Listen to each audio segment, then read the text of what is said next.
on the graves, in the cracks of 1,000 leaves, somewhere in between our past and our future, rolling over all the dividing things. Are you still listening? Want to be heard by you? Slow fall into the Indian Sea, where the cold and the hot meet, and the powers that be lead.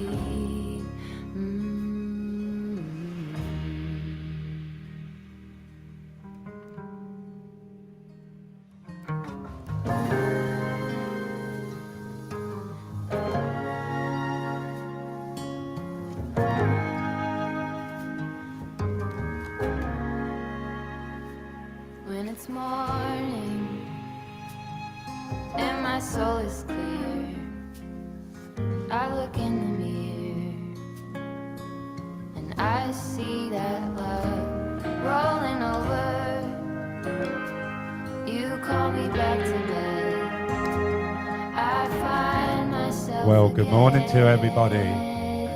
Staring at the Can you all hear? slow I ain't going to say can you see me yet, because obviously you can't see me. where the cold and the hot meet, and the powers that be.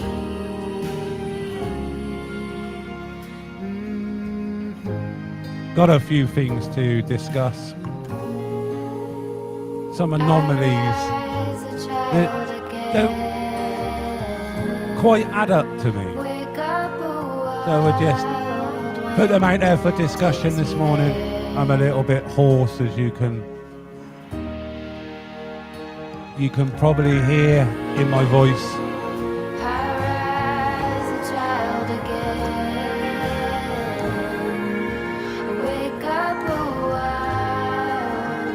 But we'll do our best.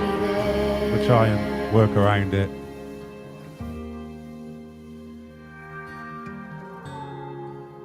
Slow fall into the It does seem that they're trying to zone off all the areas of the country, all the cities, into 5 or 6 different zones.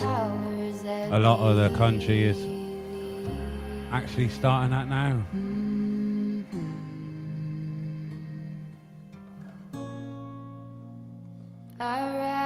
Morning, local. I wake up a wild one takes me there.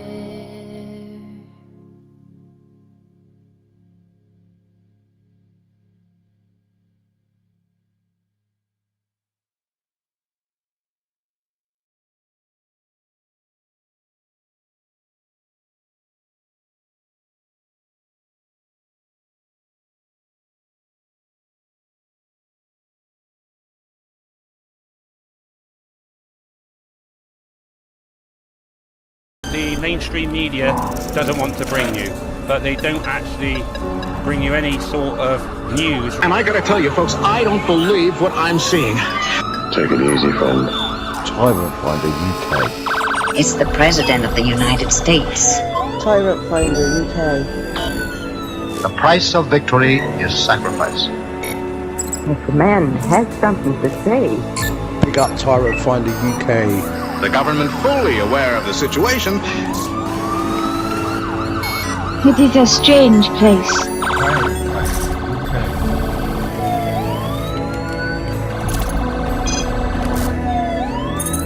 If we can get this long-range transmission beam to work.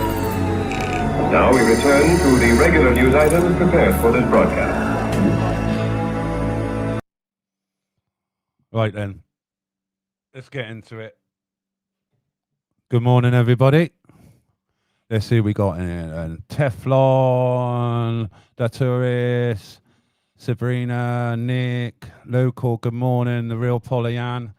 Hello, everybody. Happy New Year to you. This is the first show of the new year.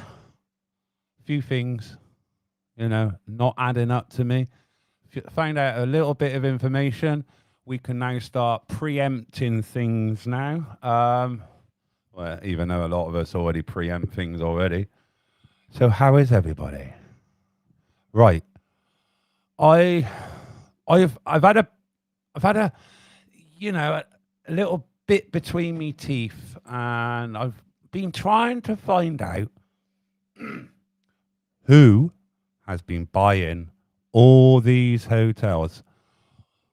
But yeah, I've been trying to find an actual name, because it's all down to now holding people to account as I look at it. So we know how hotels are being brought up at a mass rate. Okay, hundreds of hotels. Well, I wouldn't say hundreds, because that's probably a little bit of exaggeration. A good few number. We'll get onto that, Melvin P. We'll get onto that. Are they military trained? All right, because I've got a few things to talk about that as well, because a lot of things ain't ringing true. But we'll get onto the, because this is the home of the truth. You know what I mean? I'm not going to put anything out just for clickbait. Just for clickbait. Mank Dave, anyone shows me evidence that these are NATO soldiers, okay, I can say that, yep, guys, 100%, all those people that are coming in are UN soldiers. Right? I can say that easy. Got no evidence of that. All right, we'll get onto this subject first, because it came about. All right, there are hundreds. Let's start this again. There's a good number of people that has been on this migration issue for years, with all these people that are coming in by dinghies and being put up in hotels. Okay, not one of the people that I consider that I trust with the information that's coming out have ever said that these are UN soldiers. Okay, but yet I've seen a few people now that are putting videos out and saying, yes, they've been told by Blackwatch that it's a military invasion. They're UN. They've been informed by Blackwatch that they are 100% definitely UN soldiers. Then that's right, Swift. There's no such thing as UN soldiers, right? Because as an ex-serviceman myself, I could have been a UN soldier, okay? Because all you do is a beret, and that's all it is. Because if you went on UN peacekeeping duties as a regiment, you go as the King's Royal Hussars, but you wear a UN beret with a UN badge. Because technically, you're there as a peacekeeper, and you only fire, because the rules of engagement totally change, totally change when you're a UN soldier. You can only fire when fired upon. So if you see a civil war going on in front of your eyes, you can't get involved, because it's not your war. Right, so when all these people are saying they're 100%, they've seen videos of boxes with UN on the side. I want to see these boxes. Why haven't they sent these videos to people that I consider authority on the whole immigration invasion? Okay, we all know these people are. Yet these little videos are popping up by, well, I don't know. You had John O'Looney, okay, and then you've got Funky Prepper. Make some good videos in prepping. But you would think they would send those videos to somebody who's got more of a, more of a knowledge on the whole migration. I've been to loads of hotels, and I've said this: are they soldiers? Nah. Are they fighting age males? Yeah.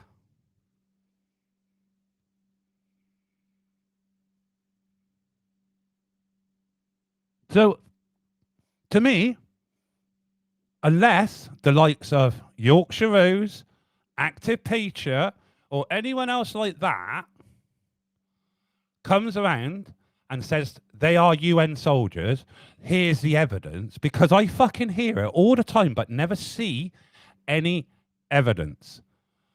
Jesus Christ. If this was a UN invasion, I would, you know what I mean? This would be straight out. I would be giving it to the masses. And you're saying that you can't give out that information to protect one person?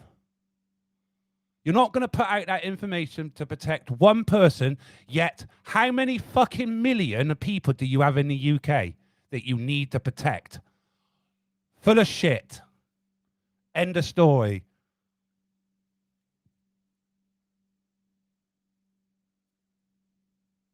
Could these men possibly turn against us? Oh yeah, like every person fucking can.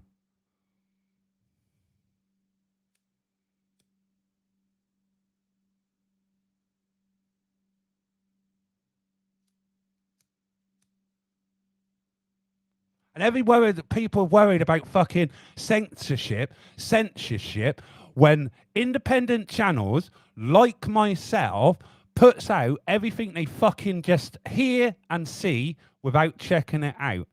That's what censorship is being brought in because. So anyway, here's the truthful information that I've actually found out. Well, I actually will put up physical evidence now that I found out. Okay, we need to start looking into this company, all of us, because I sat up till 2 this morning, going back through this company and searching the people, see what companies they're linked to and everything.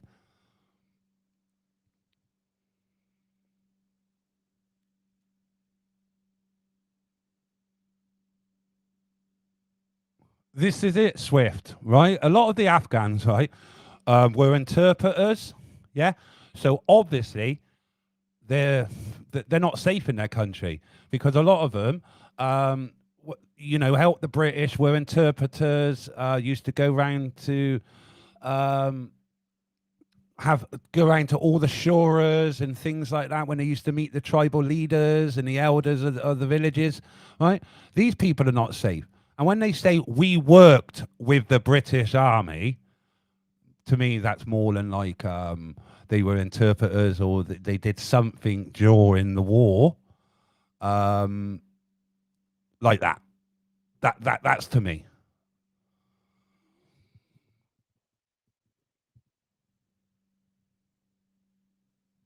So here's what I found out. Like I said, I've been trying to find out who's been buying up all the hotels and all the properties, and I found out that it's mainly one company. One company that are buying up hotels, and it's this company here that I'm just about to bring up. It's like I said, I'm not saying they're not UN soldiers or anything. To me, a UN soldier is a soldier from a different regiment. They're already in a regiment. They're either in infantry, armored. You know, anyone could be a UN soldier. You just change a beret. So anyway, let me just find this here. Right. Okay. Let me just go back into here. We can all see this, yeah? This is Intersol Limited, okay? They brought up Winford Manor recently for 2.6 million and turned it into a migrant facility. We all know about that. It's all been reported on my channel. I wanted to know, you know, who's been buying up all these hotels? Because there's a lot of properties.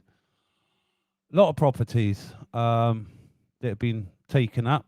So let me just run through these pictures of what I found out so far. So I've tried to find out. So Soul Limited, they got Winford Manor. So I wanted to find out, you know, Soul Limited is all well and good. So I wanted to find out who owned Soul Limited, and being the director doesn't mean you own the company, does it? You know, anyone could be a director of a company, doesn't mean you own it. So I wanted to find no, it's called INTSOL, Soul Limited. Soul. Whatever it says up there, that's who owns it. So I wanted to find, you know, being a director of the company doesn't mean that's the people. It's not him. It's this person that I'm going to show you now. I wanted to find out who owned it. It's this person here, Tony Kunosis. Yeah. And that's his phone number there. So if anyone wants to give him a ring and say thanks very much. And he also, look at the amount of companies he owns. He owns Armed Force Security. He owns property. Oh, I mean, it goes deeper. I mean, it goes so deep. It is unreal with what they own. So this is the Install Group. It's part of the those two brothers or family members.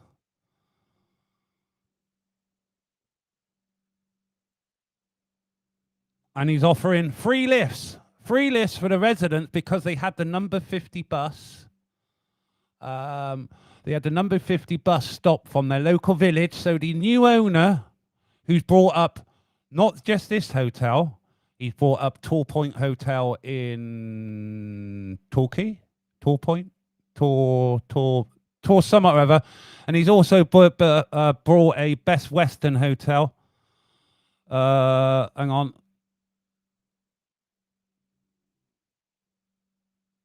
Where is it? Here we go. Install Group acquires country house near Bristol. A London-based Install Group, which also owns and operates a country house hotel near Bristol, which is Winford Manor, has brought Best Western Bronze Grange Hotel near I. So you look at this, I'm telling you, something's not right with this.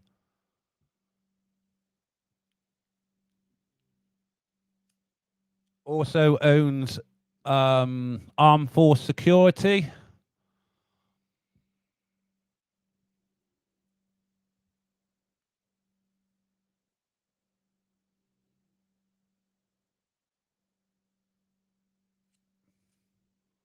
What else have we got on him?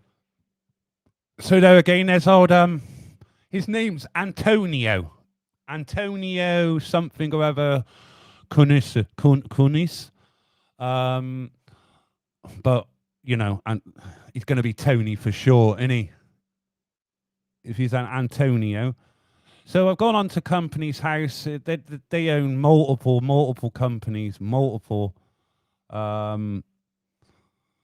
Yeah.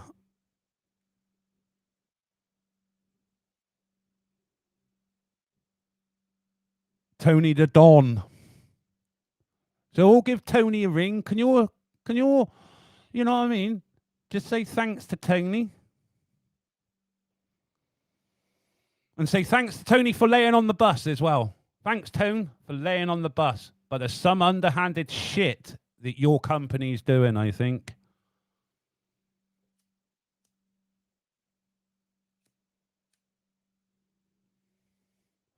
So, Tone, if you're putting on a bus for all the residents, how about putting on a few rooms for all the homeless people that sleep down by the watersheds? Come on, Tone, be a good guy, Tone. How about you know? And there we have it there, Insol Group. And there he is there. He's the founder, joint founder and director of Install Recruitment Limited, founder and director of Armed Force Security Limited. There he is there as well.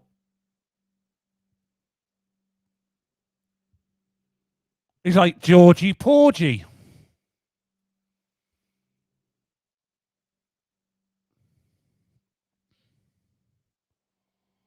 Or is that Tom Thumb?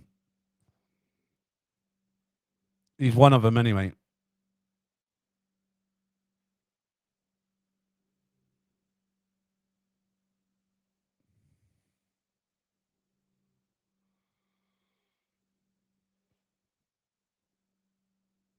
So that's one of the companies you got to look into. He's bought several hotels. He's got Tor Point as well.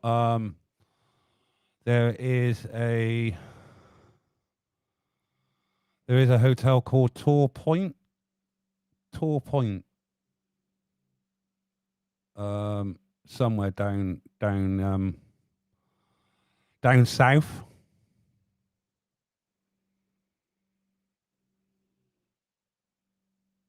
$87 companies under that address. Well, it could be a chartered accountant, but if you look, you can go onto the person. So go onto Tony, his name Antonio. Go onto company's house, Antonio, whatever his name is, Kunis.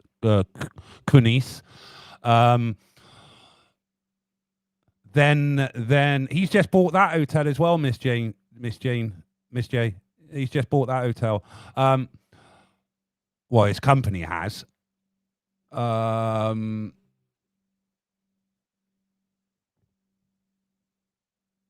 you can actually search how many directorships he holds. Fucking loads.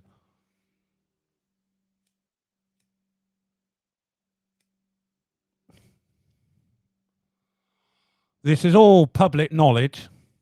Public knowledge, all this, everything, this is public knowledge. If you want to find out what I'm reading or look at it for, you can go on to Winford Parish Council. There's news on there, the free list to Imperial Business Park from Regale, Winford and Feltham. That's on their Parish Council website.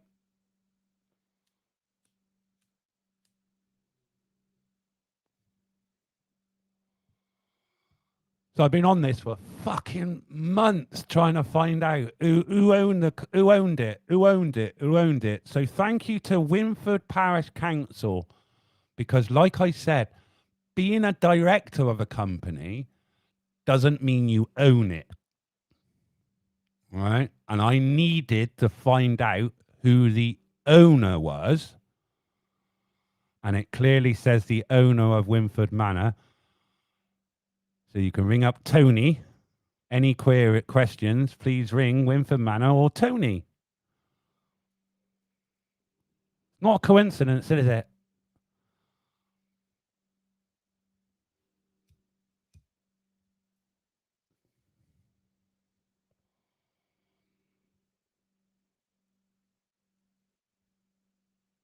There's 7 hotels, I believe, down around by you. My last...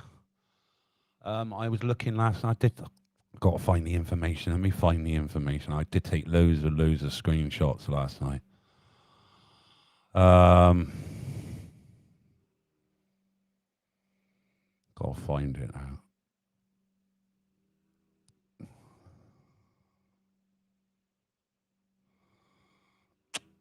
Come on. Downloads. Why is it gone there? Why did it do that? Downloads today.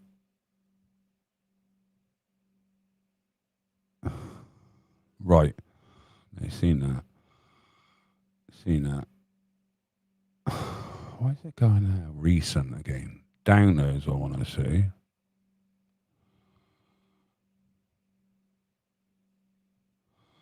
Trying to find it. But I've got so much on it. It's unfucking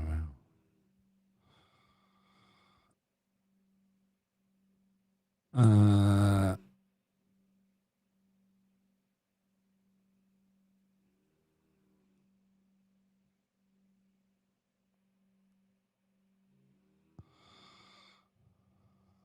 Do-do-do. Do-do-do.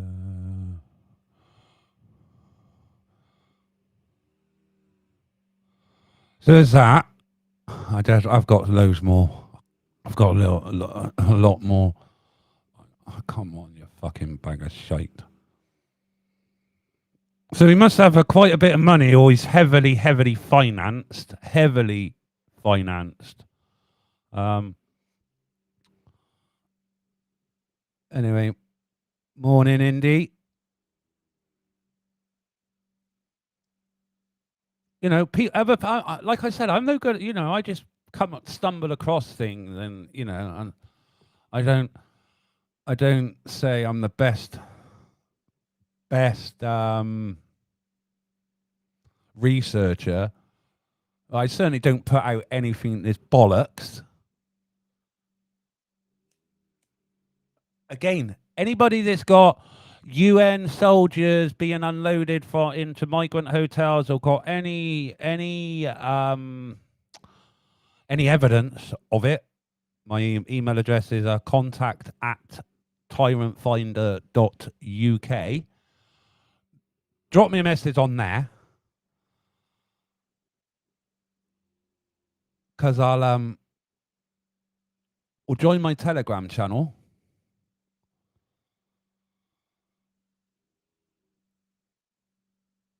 Links at the bottom of the page. Scrolling across as you can. You know, or drop me an email at my email address. Because I will certainly not believe anybody. And the moment somebody puts out and says that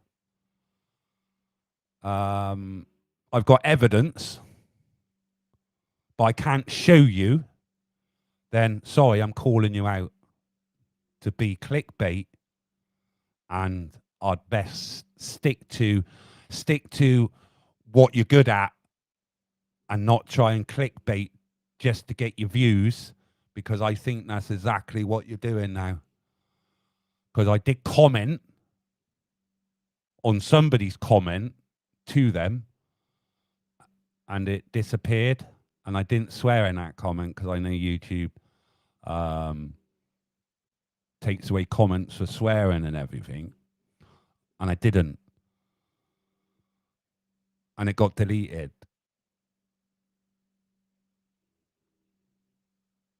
So, again, show me evidence. Bit like John O'Looney. Fucking name says it all. Yeah, all these people that done good, and you know, in my eyes, that done good for the movement. It's just gone completely down in my eyes with what they're wacko coming out with now. You know, so to me, it's everything they did in the past is been brought into question, and it has to be.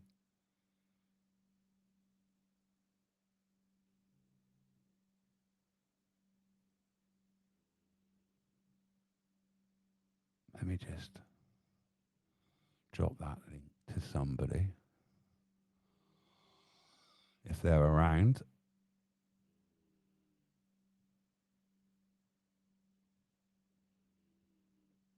Indy, you there? Oh.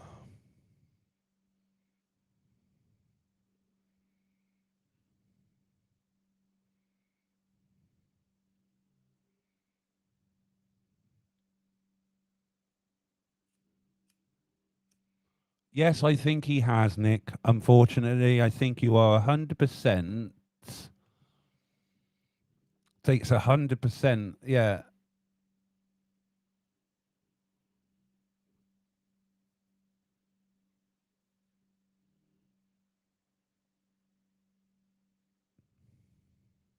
Yes, I do, Nick. Wessex John, takes a long time to build respect, but seconds to lose it. Yeah, and I've lost it. The moment John said that and fucking showed no evidence, everything he's done in the past is gone into question.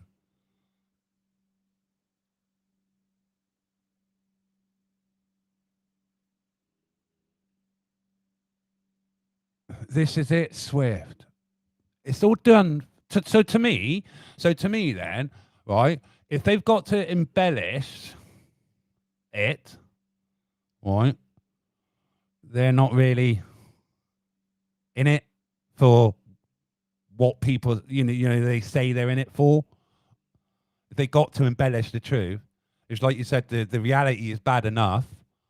But when they're saying they're UN and soldiers, you know, the next thing they're going to be picking up guns.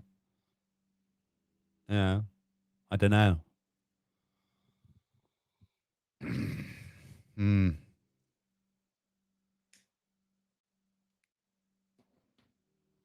What does everyone think?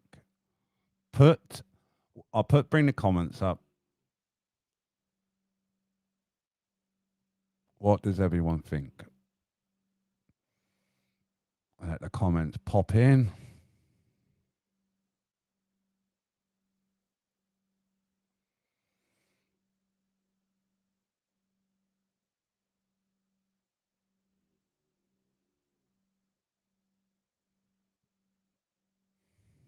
Tyrant's on the telly.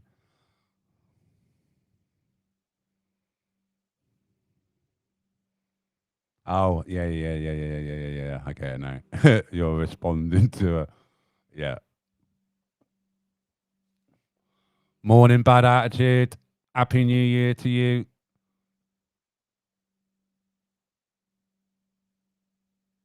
Look, this is it. 100%. Time will tell. See what happens after the 6/5/23, 6th of the 5th.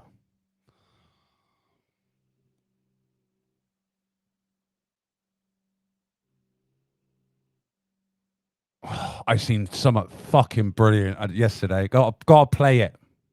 Gotta play it for people. Because it just explained it to me so well. Let me just get me captions off. Hide that one. Gonna play your video. Local video. Download.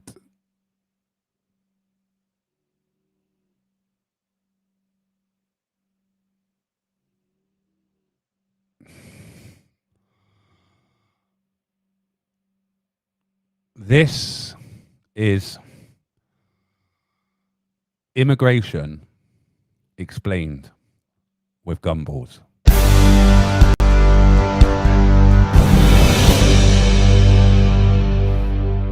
Some people say that mass immigration into the United States can help reduce world poverty.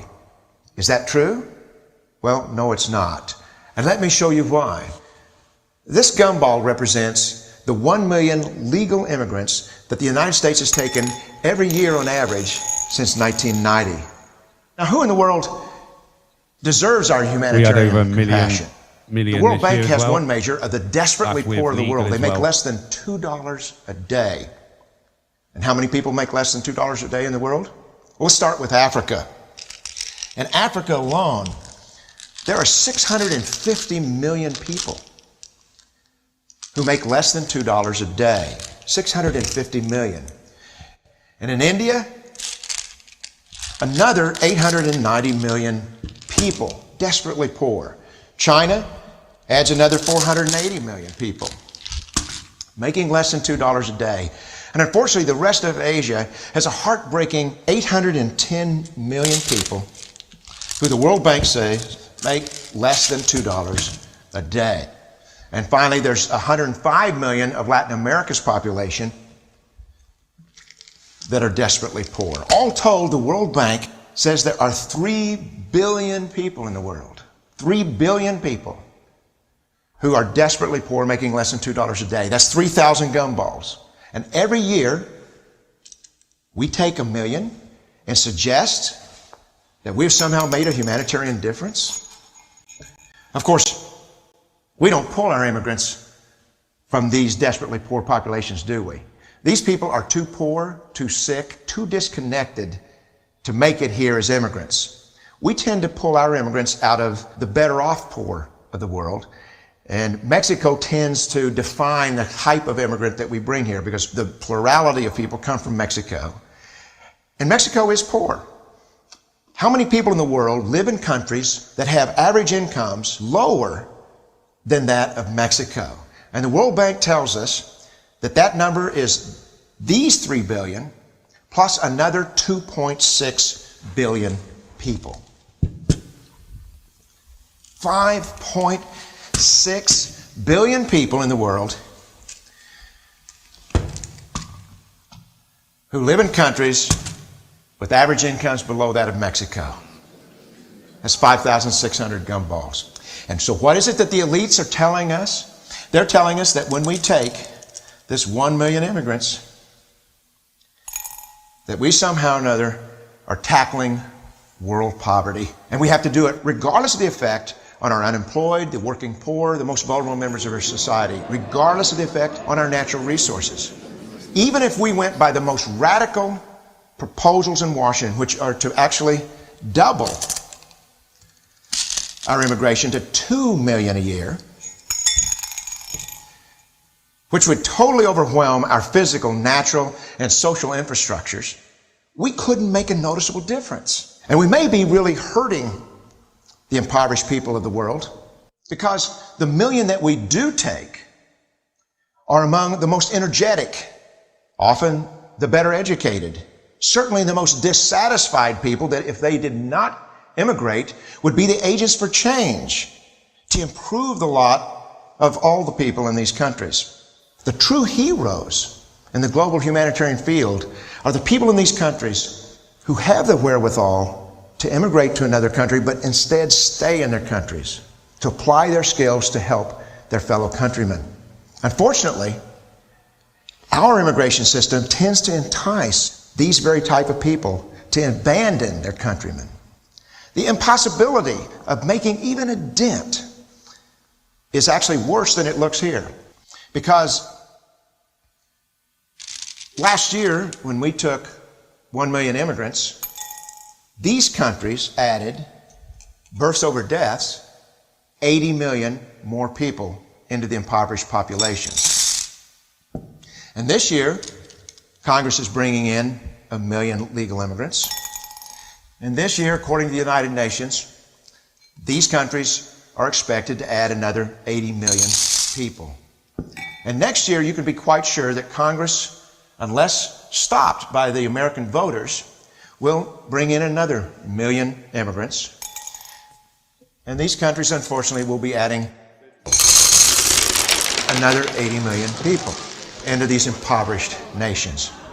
We could take 5 million a year, but we'd never get ahead of what's happening in these countries. Not in this century.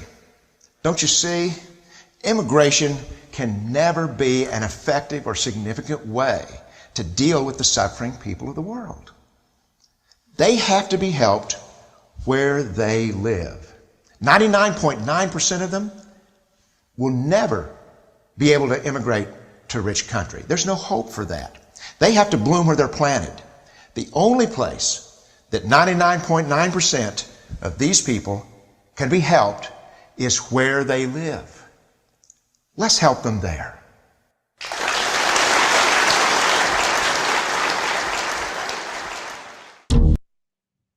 And there you have it. Summed up in gumballs.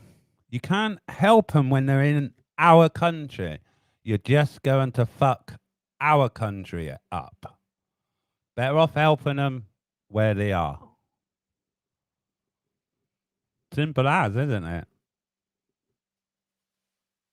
And it's true.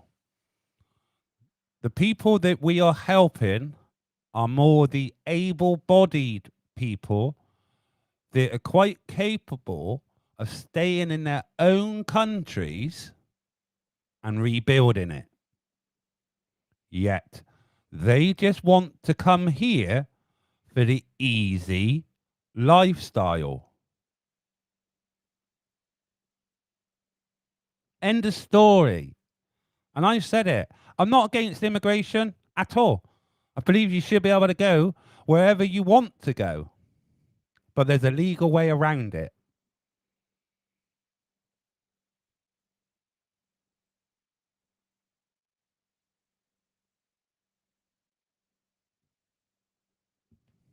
So what do we do? What do we do? Are we going to have another year of nothing now? I don't know what to do. I just don't know how it's going to change at all. You've tried the whole peaceful freedom, take your freedom back, stand up, all that. Tried all that, haven't we? Yeah, tried that for 2 years. That just goes from one thing to another. You know, it was once they start mandating things, we're going to fight. Once they start eating those children with it, we're going to fight. Once they start doing the under fives, we're going to fight. Heard it all. So, how is it going to change?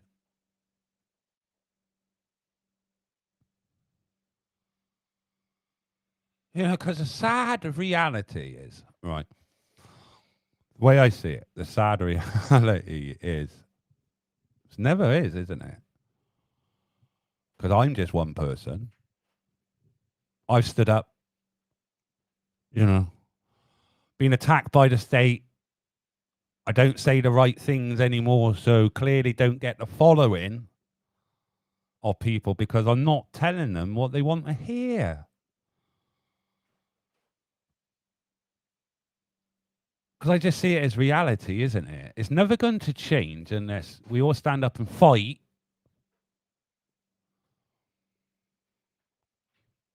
If we all do that,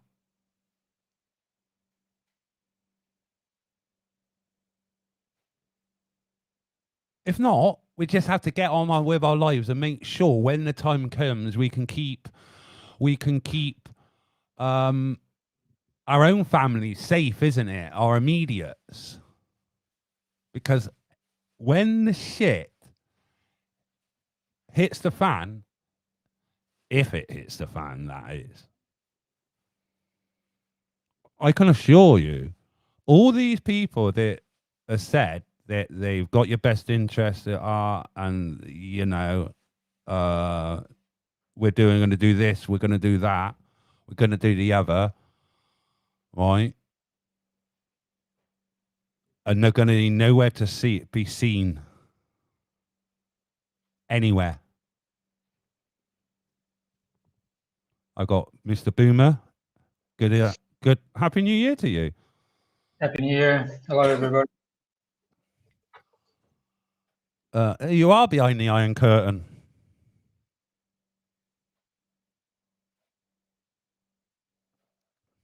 Oh, he was there.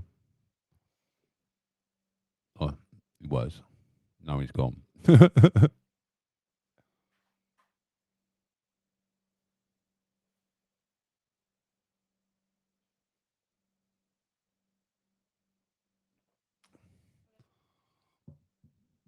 1 second, Mrs. B.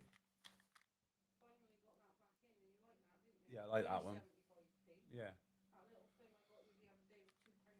Yeah, it was. Right, let's see what the chat's saying.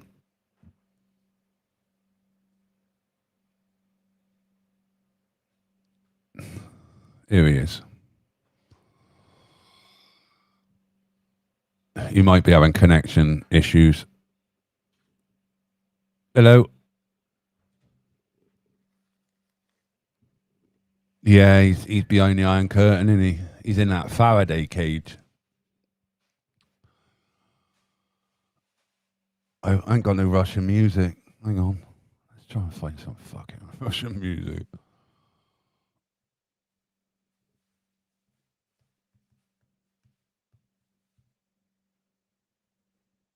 I let him just sort it out, like, you know what I mean? I'm not looking at the chat a minute, guys. Sorry, I'm just logging into some.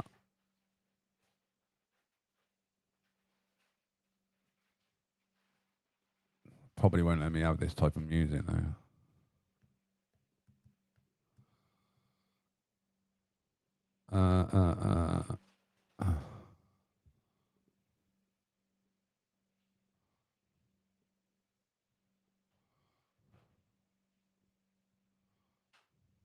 Wow. Oh.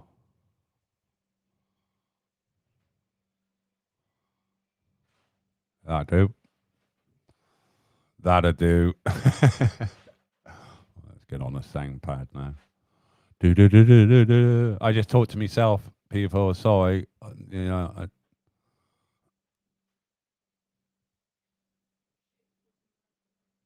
yeah, and I got Mrs. T, like, taking a piss as well. Huh? What? I don't know. I forgot now. Oh, who owns Winford Manor? Yes. See, abuse from Bianca. Right. Is he gone again? Yeah, he's gone again. Yes. Recording reality. Yeah, we are. Yeah. Totally and utterly. Oh, here we go.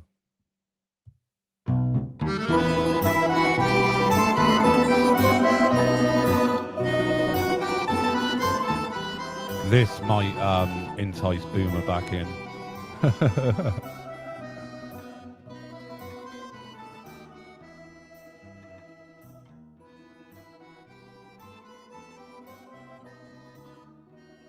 Yeah, I think he's having 10. You got to remember, I think his connections ain't that good over there because he's obviously on dongles, and I think when he's connecting.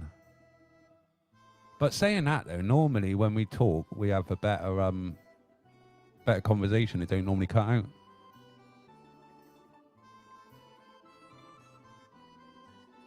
Oh, your fake Red Bull. Yeah, well, you'd be dead with him as well. Anyway, let's have a look what people are saying. He'll be back in a minute. I did drop Indy the link as well to see if he wants to jump on. Just jumped in the shower, mate. Well, all right. Oh, I hope he took his. He ain't gone in. Mind you, he's got a Samsung, so it's fully waterproof, isn't it? Yeah, but it couldn't be splashed in a shower constantly, though, I'm sure. Yeah, Zelensky's blocking Boomer. No, Zelensky won't block anybody, actually. Oh, no. I don't think he would, anyway. I tried to get his, I am translating his Christmas speech, his New Year's speech he did. But when I can afford the AI translator that does it all for me in my computer program, because I ran out of minutes to translate, I'll translate it so it's in spoken English then rather than Belarusian. It's pretty good. Our leader wouldn't do a New Year's speech like that. I was quite surprised. Yes, that's an Epidemic, Mrs. J. I use Epidemics.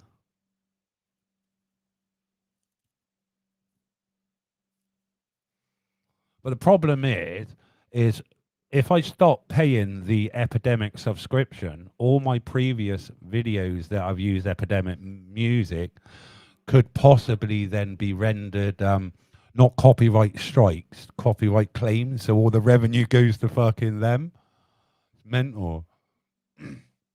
So I've got to keep paying the old license fee.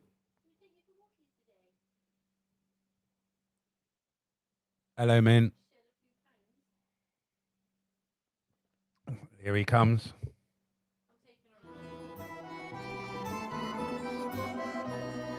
Hello, hello, hello. Dobra. Am I working? Yeah, you are working this time. Hello, everybody. I've got a Bluetooth problem on my laptop. What's the music?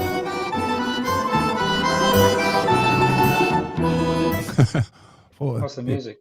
Bit of Russian. Fog. Oh, right. It's right. called, hang on a minute. It's called. I'll tell you what it's called now. It's called. Was that my entrance music? Fog of Moscow. Was that my entrance music? Yeah, that was your entrance music. Oh, thanks. So hey, everybody. How is it in Minsk? Sunny. Sunny. Yeah. Dumped snow all last night, so it's nice and white everywhere. So you've got the glare. So it's like super white glare. Yeah. Everybody looks at me weird because I wear sunglasses here, and people going, "What are you wearing sunglasses for?" Oh, yeah, makes sense. Snow blinders. Mrs. J says you're hanging out your window, flying a Ukrainian flag. Vomiting as a satellite. I doubt it. Are you still down? No, back in Minsk. You're back in Minsk, yeah. Are you? Yeah, I'm going to. If anybody's interested, I'm going to the Christmas Mass. It's Christmas tomorrow, so it's Christmas Eve. So I'm going. So it's Christmas Eve today, isn't it? Yeah. Yeah, I'm going to the church about 7 p.m. my time, 3 hours ahead of yours, and I'll be streaming inside live. Can you explain to people that don't understand why it's Christmas tomorrow and not 2 weeks ago? Because the Orthodox Church uses the Julian calendar, and and obviously we use the Gregorian in the West. Well, that was school so for also, me today. It's about 2 weeks difference. So roughly, also New Year's Eve here is on the 15th, I think, of June, something like that. Is that like the Chinese calendar as well? Because they have like their Chinese New Year in January, don't they? Is it January? February, I think. February, because most Chinese, takeaways are closed, and they all go home. Yes. So yeah, Min asked why it's Christmas tomorrow is because they use a different calendar. We use the Julian calendar. Julian. Yeah. I didn't know that. That was school for me. Yeah. Thanks for that. That's enough learning today. Yeah. Bye. Do you see any military movements whilst you was on the way up from your location? Nothing at all. No. Strange. No, everything's moved by rail, so we won't see much on the roads. I did see Foreign Secretary says he tanks may take part of the future support for Ukraine. I called that one a few weeks back, didn't I? I said tanks would be going. I said they wouldn't be in Estonia, right? My old regiment wouldn't be in Estonia if you weren't gonna see any sort of ground force. And mind you, I can't see again. I can't see heavy armor. It's gonna be fucked up if it goes in. Right? I'm looking at more warrior type vehicle. Don't think heavy armored can get in there. No, that's why the Americans are sending Bradley fighting vehicles instead of M1s. Yeah, we'll have warriors and stuff like that. There's no way. I know this will be controversial, but I think the Russians should say to the UK government, any British armor comes on the Ukraine soil, and we're going to fire a Zircon missile at London City. I can't, mate. We're gonna get fucking slaughtered. They won't do it. Sorry, we're gonna get slaughtered. I know. what a UK armored capability is, and it was nothing. It was nothing to when I was in heavy armor. Yeah. It's they got none of that. The regiments that went down to more light armored vehicles, and yes, there are got a few tanks, but it's mainly. Yeah, I can see us getting fucked. But they did say that we did say that. Go on. Have a look at all the armored vehicles you've sent so far, Carms. They're all being destroyed pretty easily. And that's our new stuff, isn't it? Yeah. All that stuff you were using in Afghanistan. Yeah. Well, we had to get, because obviously we learnt from Iraq, didn't we? We learnt from Iraq, and we were learning from even from Northern Ireland when we used to call our fucking Land Rovers coffins, wasn't it? Mobile coffins. Yes. We didn't go to a V-shaped hole until Afghanistan. Yeah, well, the Russians just getting their T-90s, new T-90s ready to go on the battlefield. They haven't been used yet. Look, I'm not saying British capability isn't good, but once you haven't changed the design of a fucking tank really since the Chieftain, right? Because everything, you got the Chieftain, then you got the Charlie 1, then the Charlie 2, and then you've got the Charlie 3, which is basically no difference to the Charlie 2. It's only the tech that's on it. We're probably about the only army in the world that still uses a 3-piece charge system. A three-piece projectile rather than a 1-piece. And still using loaders. And still losing loaders. Yeah, now the new Abrams is now gone to a 3-man crew. Yep. Like we just got rid of the loader, like the Russians. They haven't had a loader since the Cold War. Yep. They learned from World War II. We should be at a stage now where really you only should need to go to your tanks when you need to reload them. Everything else, fucking, you could be miles away. You shouldn't need to be inside the fucking tank anymore. Well, the Russians are also about to deploy their automated tank as well. There's no there crew. You go, innit? Yeah.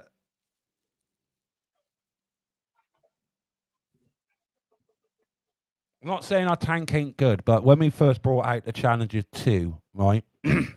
Now, I was lucky enough to be in the Armoured Corps when we all transferred over from Charlie 1 to Charlie 2. So I had the luxury of 2 tanks, right? So I've been on both. Now, we went up against the first regiment that was given Challenger 2, right? And I was in a Challenger 1. And I was the gunner Challenger 1. And the problem with Challenger 2, because it's so high tech, right? The computer, when you've done your calculations, right? You've fed all the information, your fire order into the computer, right? So you basically lays the target, you got the trajectory, you know where it is, right? You are just about to hit fire, right? What the computer got to do then is got to reach a thing called coincidence, right? Where your calculations and his calculations marry up. Yeah? If they don't marry up, that gun won't fire. Yeah? There was a problem on Challenger 2 whereby the gun wouldn't reach coincidence when it's mobile. When your gun is like on its gyro going up and down, yeah, it's obviously on a floating gyro, isn't it?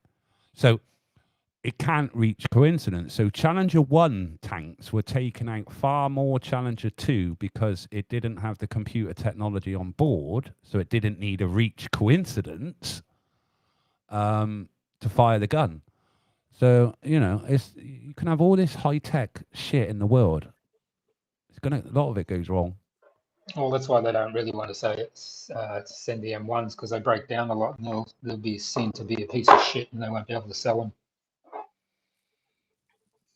them. But saying that, your anti-tank weapon works a lot better than the American one. Yes.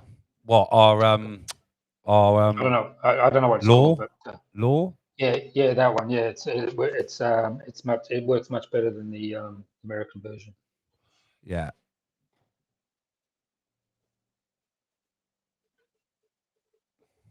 Russia, I don't know.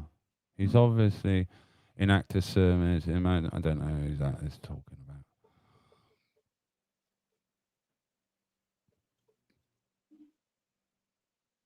Well, you were posting stuff about English politicians, family members fighting in Ukraine. Relatives. Yeah. There's a channel on Telegram that follows the track mercenaries. Tracker Nazi Merc. yeah. And I obviously sent you the British ones. My question just was: are they going to get charged with a crime? Because the people that went and helped the Kurds fight ISIS, when they came back, they got jailed. They did indeed. They did indeed. And didn't who was the Home Secretary when it all was it Suella then? Didn't she say they would be committing a crime? What's in your law? Well, I know it's in law that you can't go fight in a civil war in some other country. You can't be a merc. Yeah. But surely,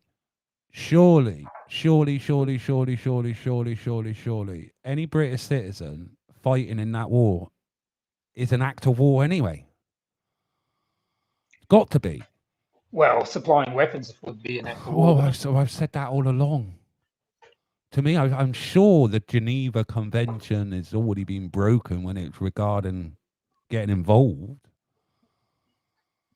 Or it doesn't come under that. It comes under the UN, innit? I don't know. No, the Russians have been very constrained with their actions. I'm surprised that we haven't. Yeah, he's been very reserved. Yeah. Well, also the West has been trying to goad Russia now to, go further. Like use bigger weapons and all that sort of thing, and that's why they're just held back, because they know what they're doing. Well, so I was watching something yesterday. It was like, fucking hell. Everything's coming out that we all said was true and we were told it's conspiracy, and it's all coming out. You got all these Twitter files. You got everything that's... Yeah. Fucking Nazis. Just people don't see it, do they? They really don't see it. Oh, Israel's now stopping to support him, finally. Oh, fine. Yeah. Who said that? Someone just said a good. There is a big plan, other than this war. There is another plan other than this war, and it was fucking started way back before the Second World War. Honestly, it has. It's everything we've been told throughout history has been a lie. Everything.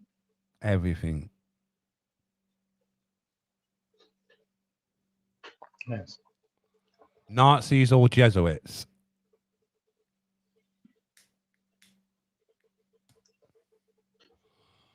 Everything.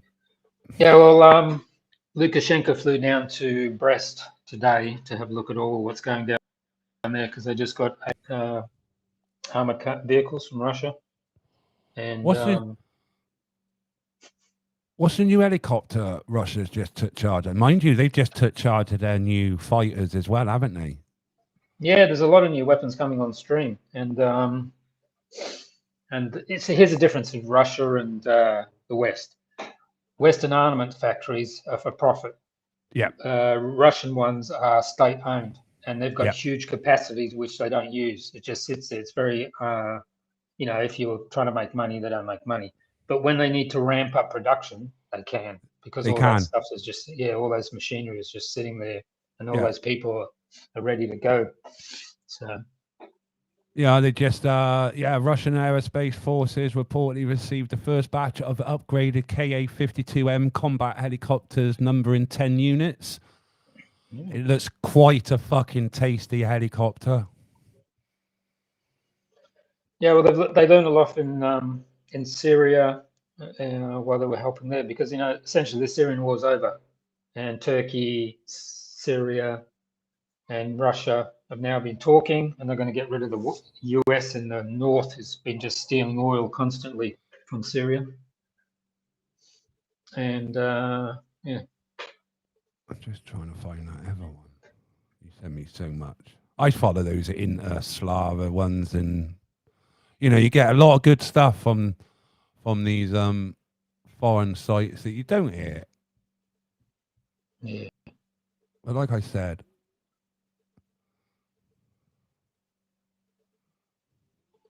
oh, that was you sending that to me. Sorry, I was just catching up on messages that people have sent me, John, while I'm on here. Just trying to find other shit a minute. Right, where's that? Oh, I nearly closed the wrong window and nearly did a U.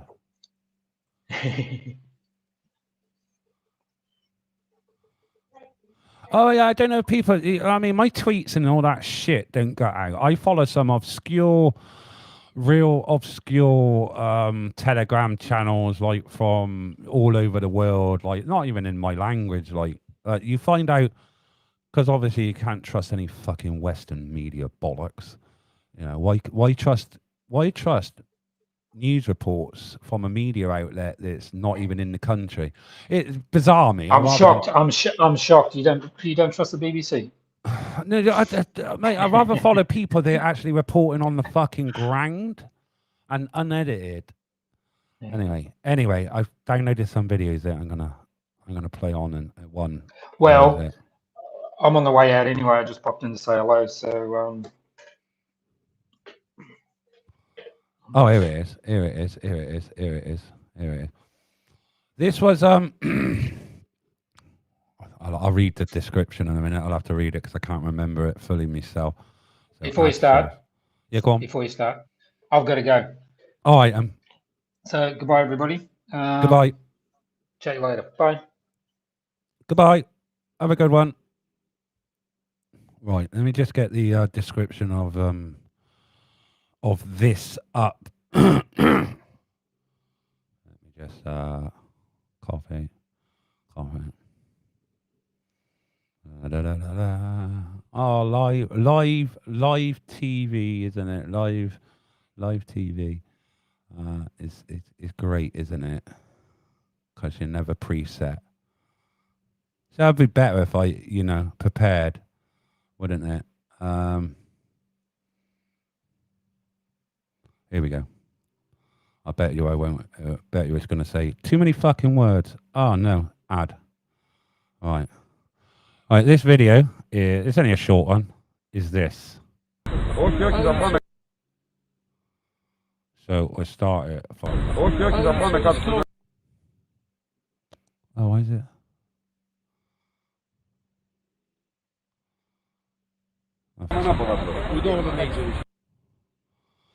Oh, it's just fucking slow down. Excuse me, French. Let it catch up. Oh, I know why it's done that. Because it's taken it from a local file. I know why that is. Because it's trying to take it from a local file, which is saved on the cloud. It's not saved to desktop. So it's not actually on the system.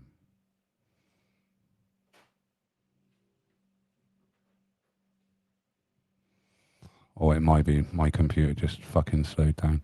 Basically, this was the Greek minister on Hot Mic saying that they'd only told that it was closed just to stop an incident. I don't know why. it won't, for some reason, play the video file correctly, which is a bit weird. Local video. That's because I'm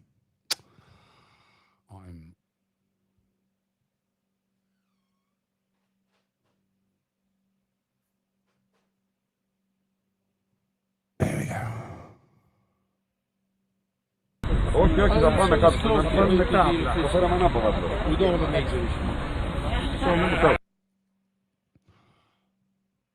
So basically, I only say it's closed in order to be.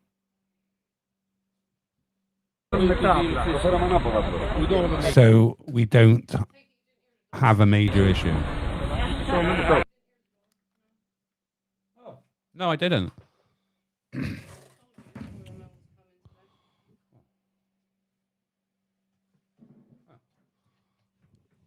So, yeah.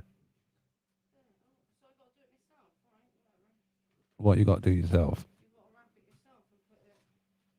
I'm talking to Mrs. T. B.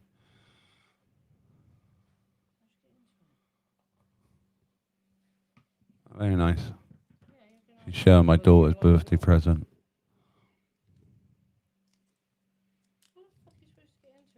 Oh.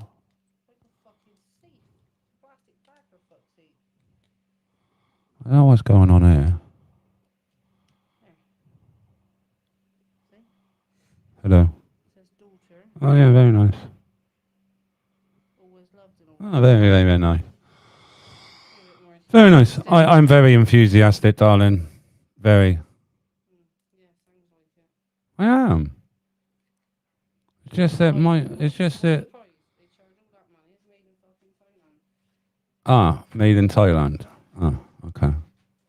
It's Pandora though. Paying for the fucking name.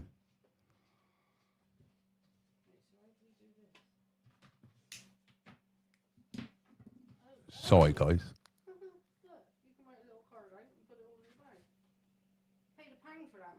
Yeah. Yeah, well, they've seen you coming.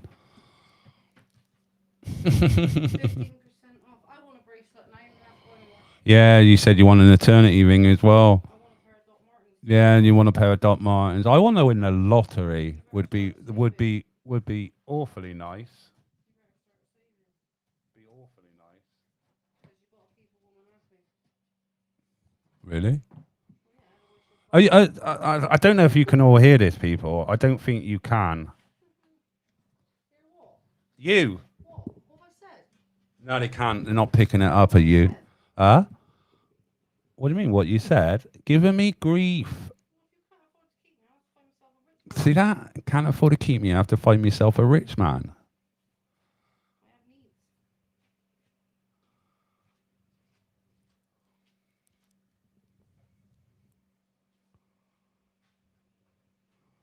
We're lied to all the time.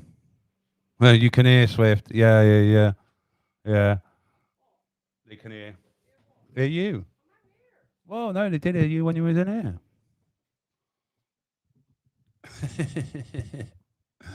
I've had me rant anyway.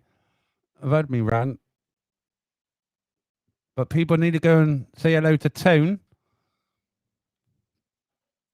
Or actually just post a comment, isn't it? Say, thank you for putting on a bus for the local residents, but can you give a few rooms to homeless people that are in Bristol? Because you are making millions off of all your hotels that you own or what you've just acquired or your company's just acquired.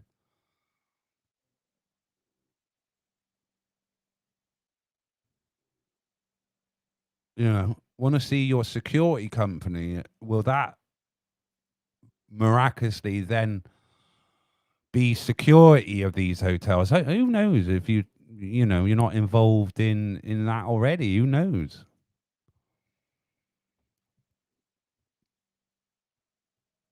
But I'm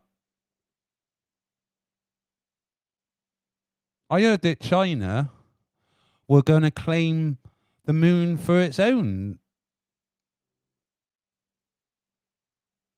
That's what I read the other day. I'm sure it was. Or was I dreaming? Don't know. Hello, Matt.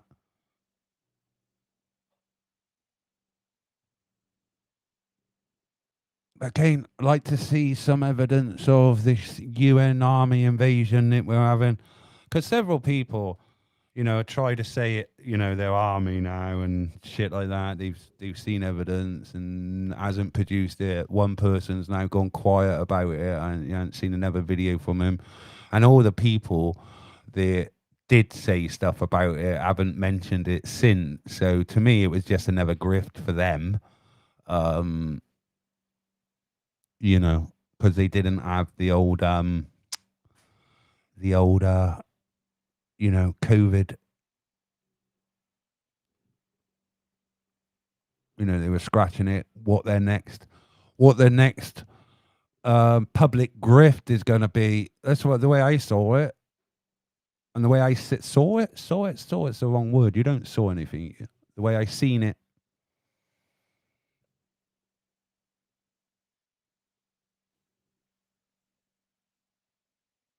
You know, you're making videos that on a subject you have no real knowledge about because you've only just picked up. It's a bit like, you know, all the people that,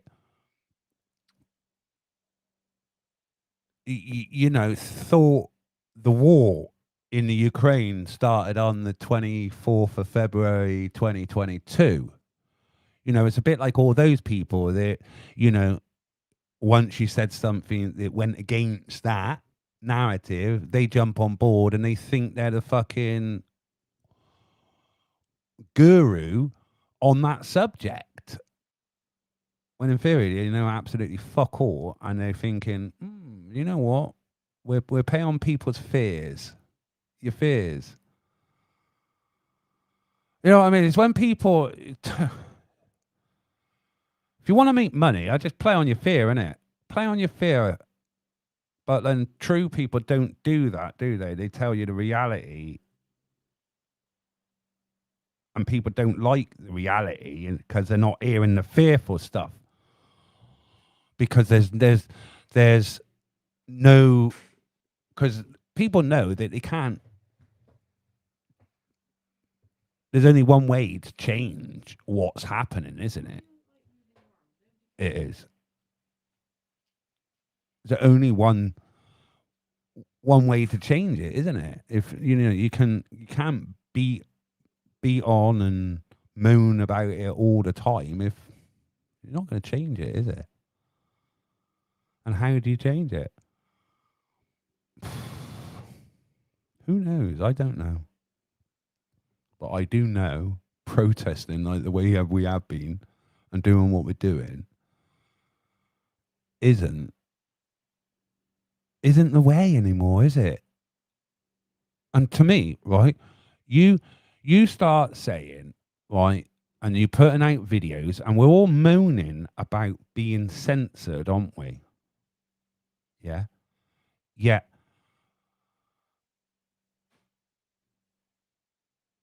We call ourselves journalists, citizen journalists, or whatever media you claim to be, you know what I mean?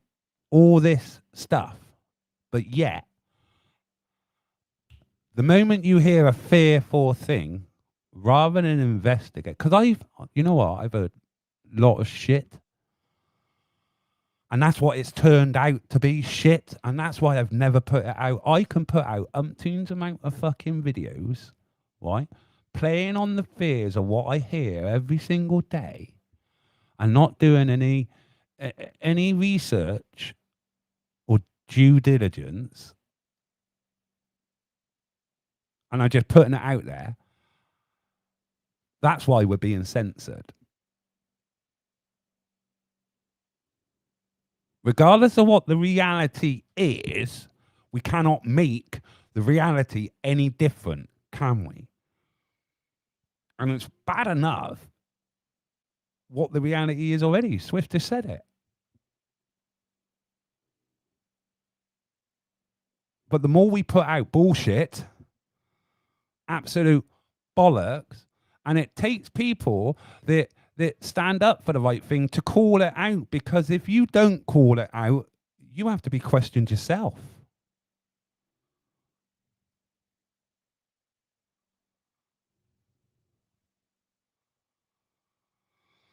It's a bit like everything. People say they got loads of fucking evidence and never put it fucking out. Never example, you know, people love him in this chat. Tommy Robinson. Come on.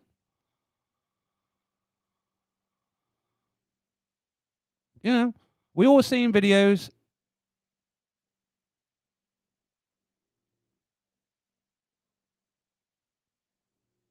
Another one who embellishes shit to play on your fear.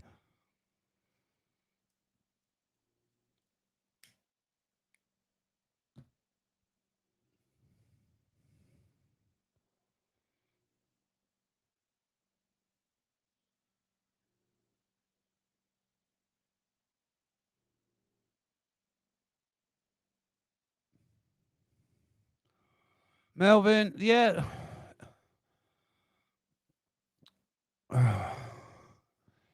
Yes, it would be, right? But you still got the misinformation pushers, as I call them, who's within the movement, who never get fucking called out. Come on.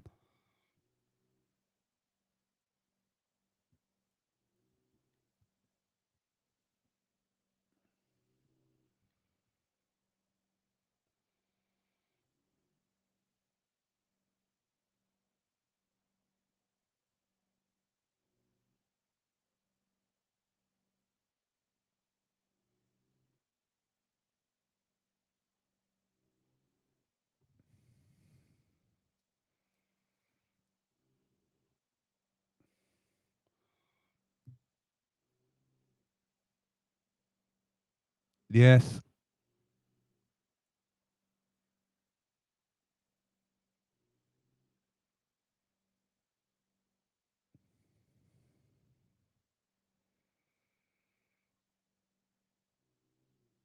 Well, he may have made it illegal to use psychological warfare on the world's population, but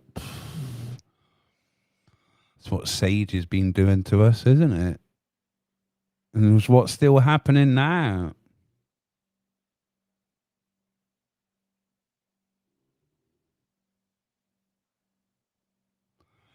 Exactly. Age case, I don't give a fuck. Tommy's been out the fucking country, sunning himself in fucking Tenerife at everyone's fucking else's expense. And I'm not saying he hasn't done good exposing what he's exposed, but yeah, he just jumped on the Balenciaga. He tried to jump on the whole freedom, vaccination, COVID stuff. You know, but then to me, that somebody's been flying in and out of the fucking country like he did during lockdown, that never needed or took a test or hasn't been vaccinated, to me, you know, and I don't give a fuck anymore. Because the next thing he'd be called is hope not hate. Because let's just face it, right? Let's just all face reality. Because this is, you know, we name your channel, fucking Reality Finder, isn't it? Reality is, would anybody else know or will have an opinion on hope not hate if Tommy didn't tell you that opinion? I.e., that everyone that stands against him hope not hate, or they've spoke to hope not hate, or they've done this, they've done that, they hope not hate. And mind you, I've been nothing, but I've seen that Lucy Brown, who they all fucked over, and I got Lucy Brown's phone number in my thing, and she did try to contact me right at the fucking beginning of all this shit, asking me for help, but I didn't trust any of them. But maybe I fucking should have. All right? I believe that Lucy was chucked under the bus for Day of Freedom, because we've all seen it. We've all fucking seen the posts of Tommy inviting Ali Dawah, and then he denies it. And I don't give a fuck. Anyone supports Tommy here, you can fuck off my channel now. Because I swear to God, it's the whole movement. It tried to infiltrate people like me. It was.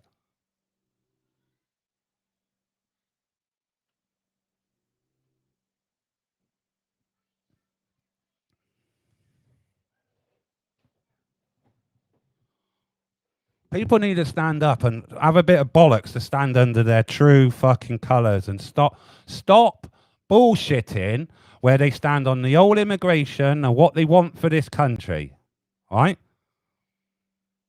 Because I am not going to stand with anybody, and I'm not a lefty, and I'm not a fucking righty either. I'm central down the middle. You want to come here legally. Legal fucking migration. Yeah.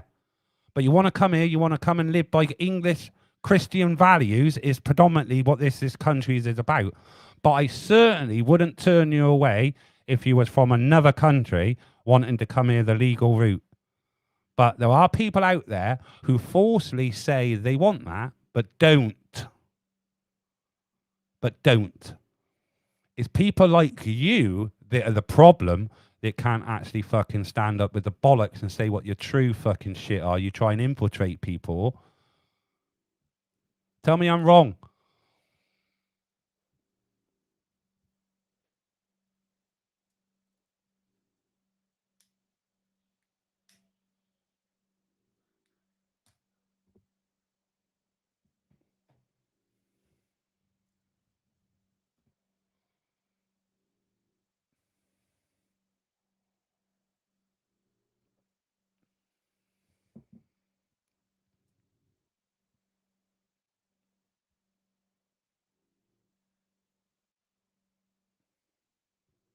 No, that's unfortunate, Melvin. We don't live in a democracy, and that's the fucking problem. Excuse my French.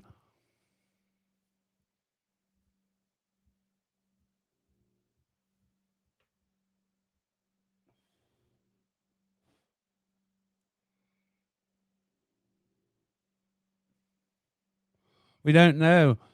Boats go to some warehouse. Don't know.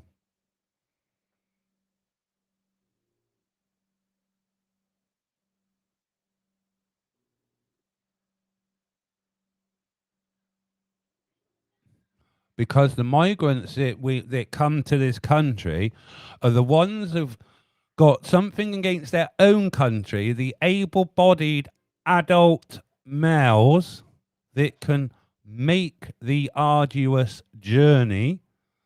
So they are the people that need to stay in their own countries and rebuild it, because you have the mass migration that we have, because we need to get a grip on it, and rapidly.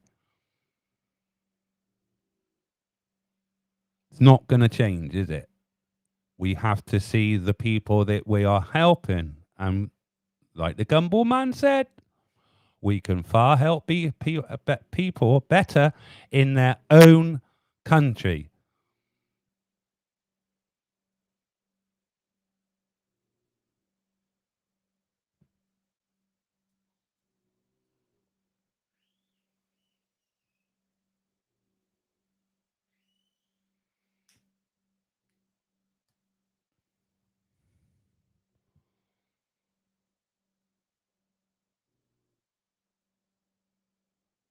And I said it from the start. It's the government's fault. Because the government's making it too easy. Too easy. And they're giving them too much. Way too much.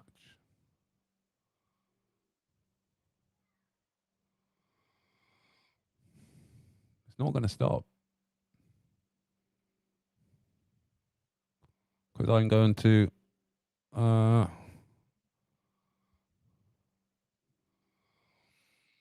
See if I can bring this channel up.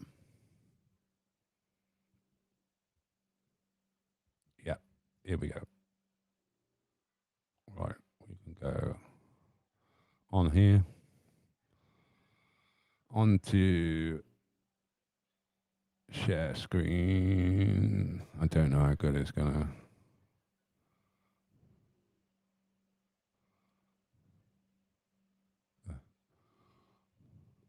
Slow down now. Ah, here we go. There we go. This one.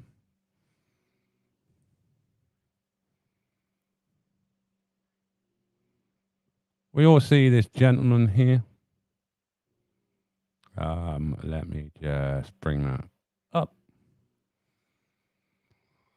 Let's go to that.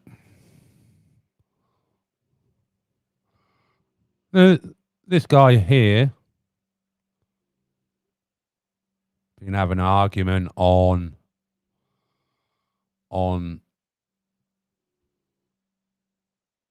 his this boat one's gone now, isn't it?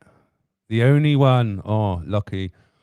This guy here sailed over on the dinghy not so long back. Over to the UK.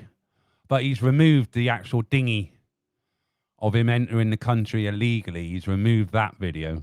That's gone off now. But it is on there here. Let's there is a video of him. This gentleman, I don't know if you can see the mouse, you know, giving us the gun sign. What is it with all the gun sign and all that bollocks? Huh? The gun sign. Brap, brap, brap, brap, brap, brap. Yeah. What is all that about? Anyway. He's on this boat here. He's actually videoing it as we speak. But he's cut the video off of him when he turns around to the camera. But as it turns around the camera, the RNLI boat's behind him, all right, just pulling up to him, all right. Been having an argument on Twitter that how do we know that he's an asylum seeker, all right? Well, he's on that fucking boat. There's the RNLI boat. You just seen a little glimpse of it, all right? He's on that boat, all right? And to me, personally, all right, with the amount of countries that he's travelled through, he's even been on a fucking plane as well. Where is he? There he is on the fucking plane. There he is on a fucking plane.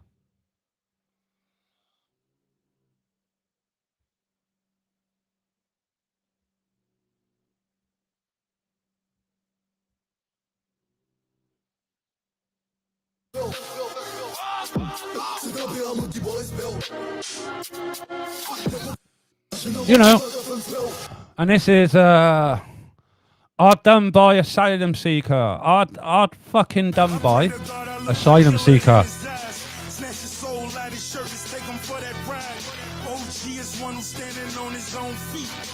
Our boss is one who guarantee we gon' meet. Fuck a blog dog, cause one day we gon' meet. Yeah. Oh, you know, escorted in an airport.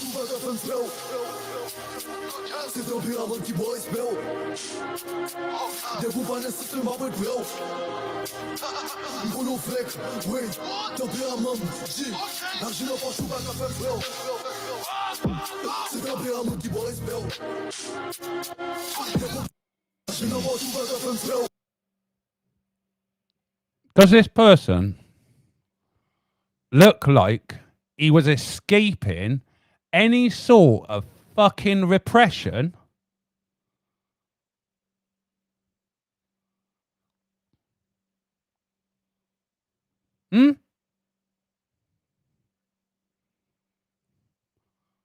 Does he?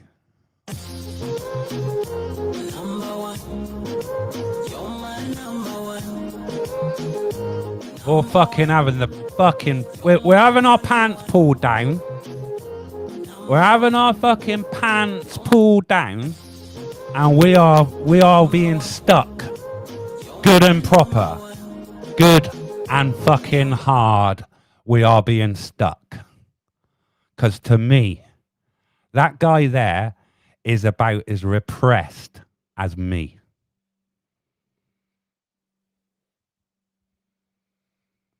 And that's what boils my piss.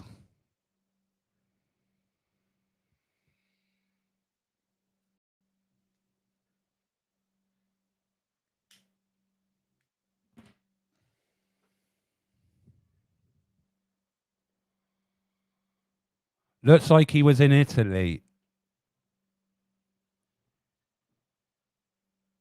I think it was, by the look of it, AIDS case, it was, he went through Italy and Morocco. Because you go through his, if you go through his TikTok, clearly by, you know, you can see the registrations in Italy, and you can see, don't know, I'm sure it was Italy, could have been France, but he definitely came through Morocco. You can tell by, you know, just by the architecture, that's Morocco.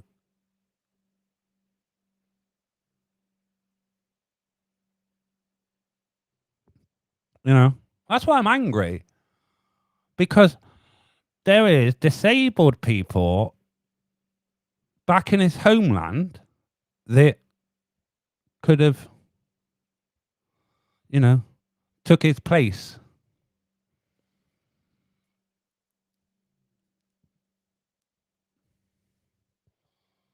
The only other way they've got, though, is a route up through Albania, isn't it?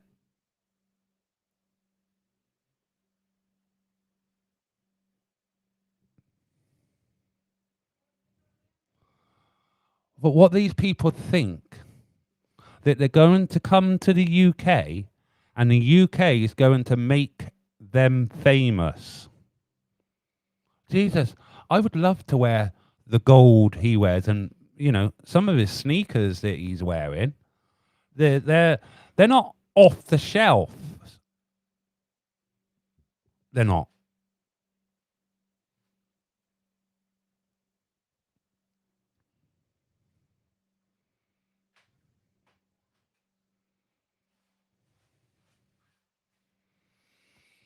And that's why it boils my piss. It really does.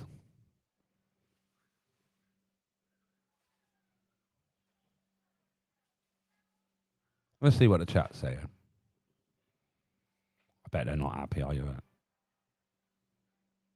Yes, they step off the boats wearing designer gear. I know. Madness, isn't it? Madness.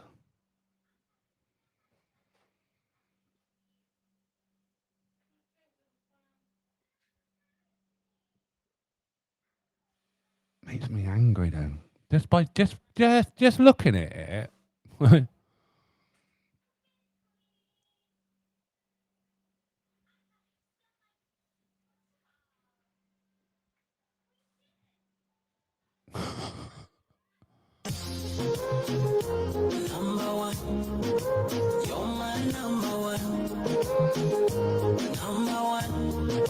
You're my number one. Yeah, we're his number one, aren't we? We're his fucking number one. Jesus.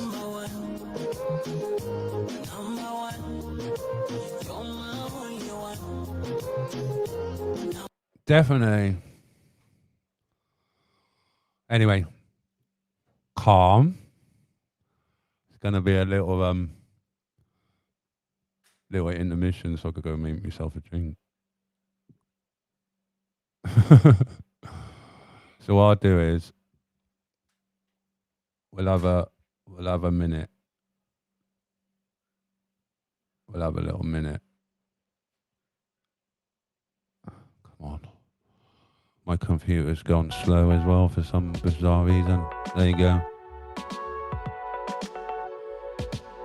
Give us 2 minutes, guys. I shall be back. Just need to brew break.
And we are... Oh, that's quite funky actually, isn't it?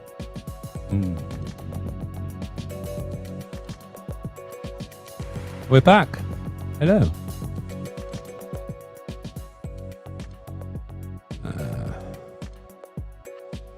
So what have we all been saying whilst I've been gone? The computer is slowing down for some reason. It's hot. Need to get it re-thermal pasted. Yeah. Doesn't like it. It's slowing down. That's why I can't put a camera on. Let's see if I can. Look, I look really bad. Hi. Need a haircut and a shave. And it's lagging, look. My processor is not handling it. Can it handle the load, Captain? I'm giving it all she's got.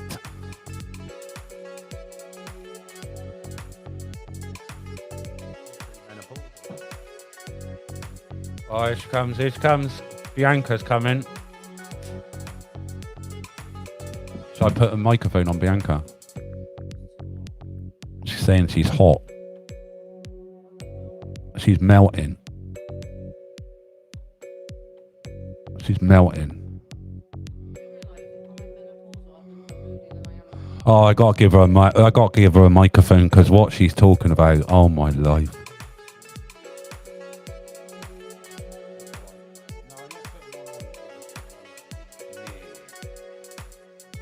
Near you is not on you, isn't it? We'll have a look. I don't know if they're charged. I think they are.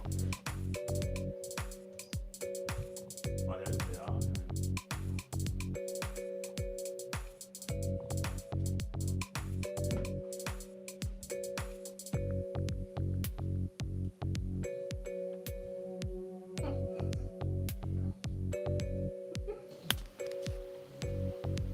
One, two, three, four, five. Hello. There you go. That sounds better. Piss off. Piss off. There you go. You can talk now. People can hear you better. There you go. Right. What's everyone saying?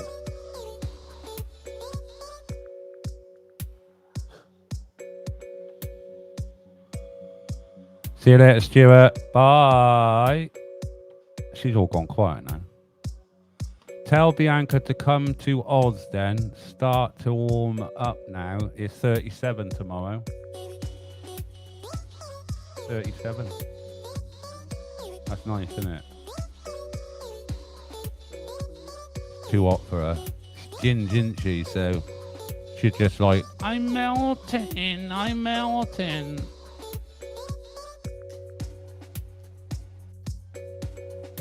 Hear my dog like. Let's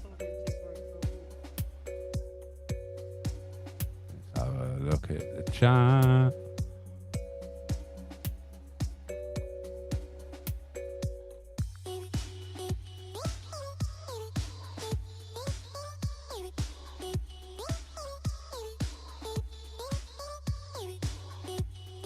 Trying to catch up.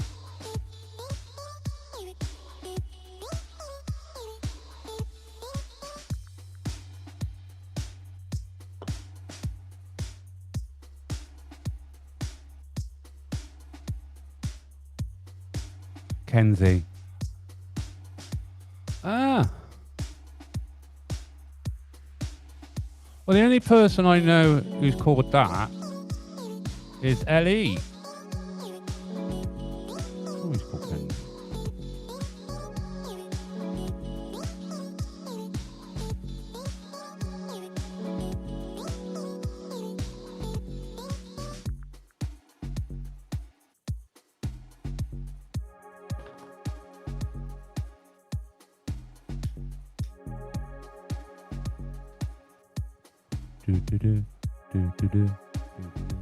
I'm trying not to do stuff on my computer so it comes back into line. Yeah, I'm stressing it out.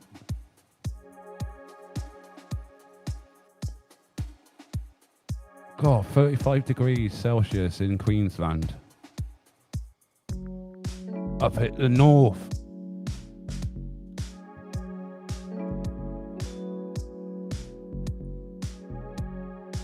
What's your thought, Tyrant? What's your thoughts on vegans who think they are? Look, if you want to live on a fucking plant-based diet and eat bugs, then who am I to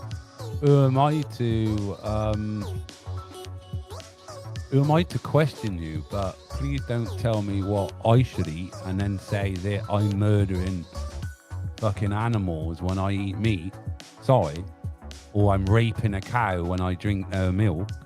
You know what I mean? Because that's what I've heard it referred to.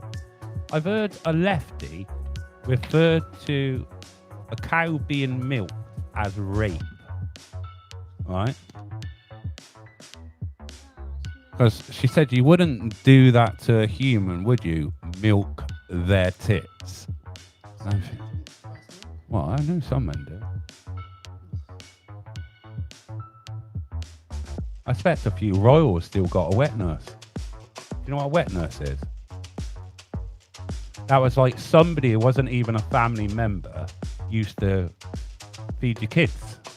And he used to feed, the aristocracy and, people like that. He used to have a wet nurse. They used to like suck on someone else's titty.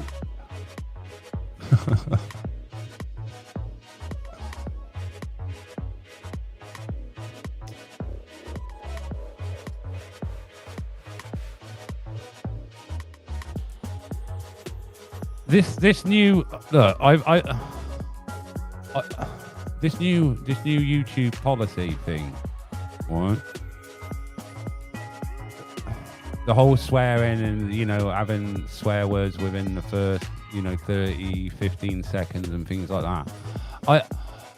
It's down to like they don't want swearing at all. No F-bombs, no swearing, right? Because YouTube's got this ethos or this intent to make every bit of content on YouTube child friendly, right? You might like it's like on my channel, right? None of my videos are made for under 18s, right? That doesn't mean under 18s can't access my videos, right? That just means that I won't get recommended on KidsTube, let's say, right? Because they got a YouTube for adults and they got then the KidsTube for kids. Now, if I said that my videos were made for children, then I would appear in KidsTube recommendations. Right? That's all what that's for. When it comes down to swearing, there should be no profanity on videos, live streams. If you read the policy correct, there should be none. All right? Because it then comes down to advertisers,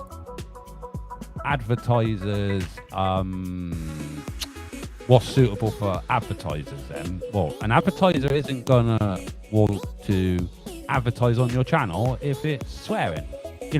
Advertisers personally, I wouldn't get what they call a paid promotion whereby, a company contacts me and says, well, look, will you promote my product?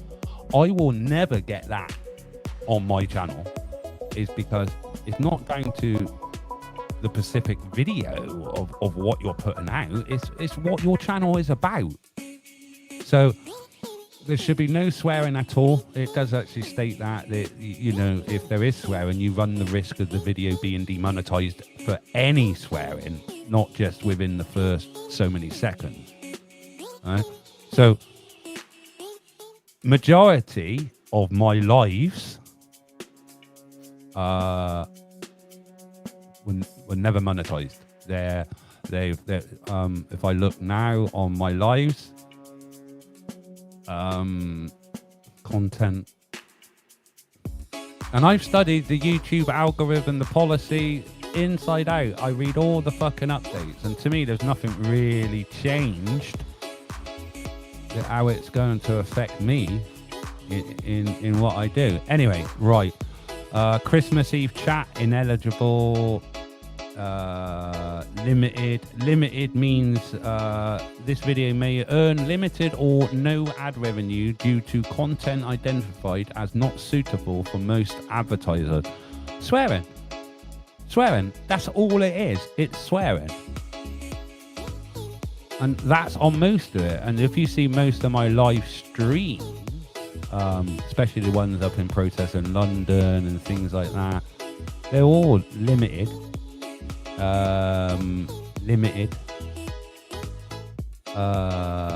Also, it's down to your thumbnail, right? Your thumbnail.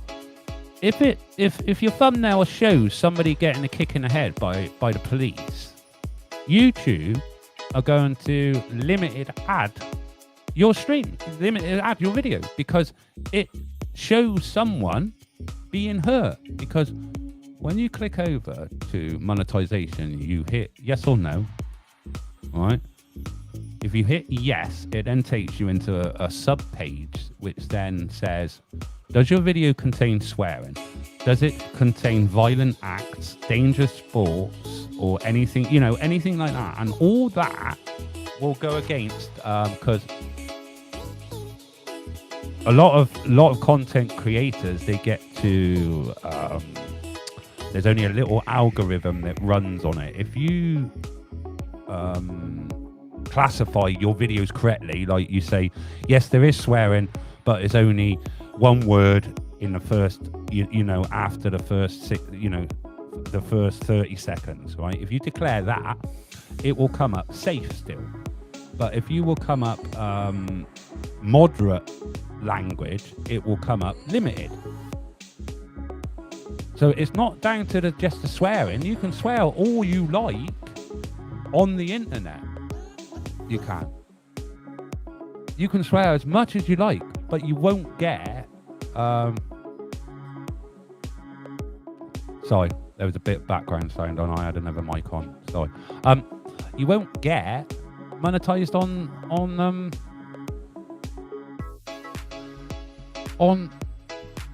the channel. And there's certain words, you can bring up a whole plethora of words that YouTube will not monetize if you use them in your title. There's a plethora of words that you can look. Anything with a violent connotation, humiliation, or anything like that,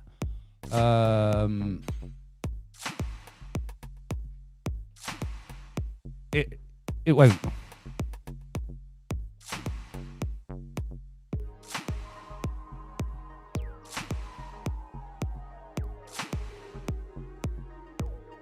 I've got look at me. I'm probably one of the worst swearers on YouTube. Right? When I get into it, but all my videos, they're not struck. I had one the other day, right, which was weird. Right? Got a video that's now got a 18 certificate. Right? I'll try and find it now. Live streams. That's live streams. It's got an 18-year-old certificate. It was a video that was, where shall we go? It was a couple of hour video where I went out on my scooter into town, right? And anyone join me on the day when I filmed the bungee jumping in Bristol? Anyone on that? Anyone remember the bungee jumping stream? It's on YouTube still, but you won't be able to watch it unless you're verified now and over 18. It's because I racked my brains. I was racking my brains for ages thinking, well, why is that got an 18 content? Because no one got arrested. No one got no. It's down to, I showed a dangerous sport, didn't I? I showed bungee jumping. And that bungee jump was the thumbnail of somebody in midair bungee jumping. That was the thumbnail, and that's what got the over 18 rating now on that video. It's a dangerous sport.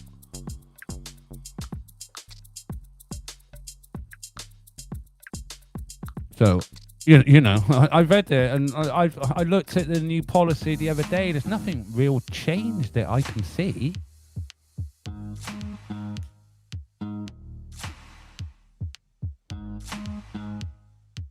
All I see is the algorithm's getting better and it picked up an old video of mine.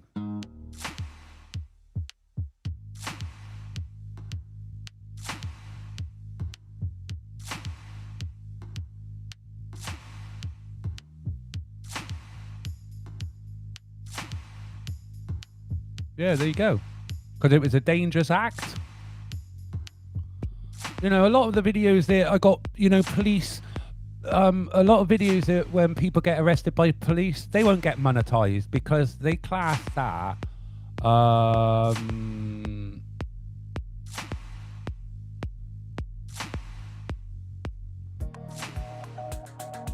Tyrant Finder, your thoughts on people who do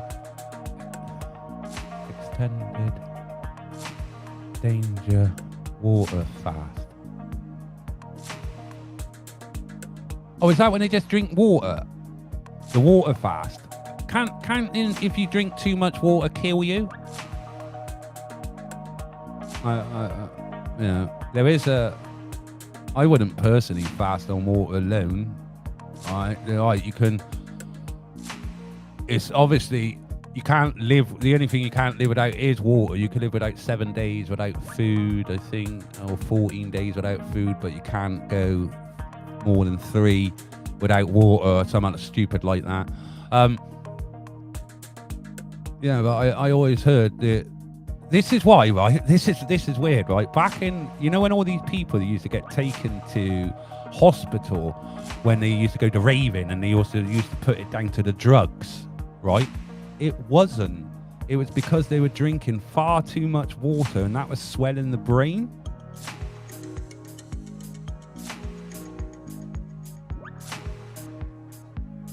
Yeah, it look it up. Too much water can kill you.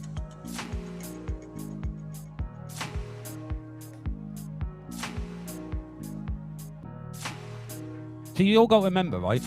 It's not the the poison that makes it lethal. It's the dose that makes it lethal. Yep.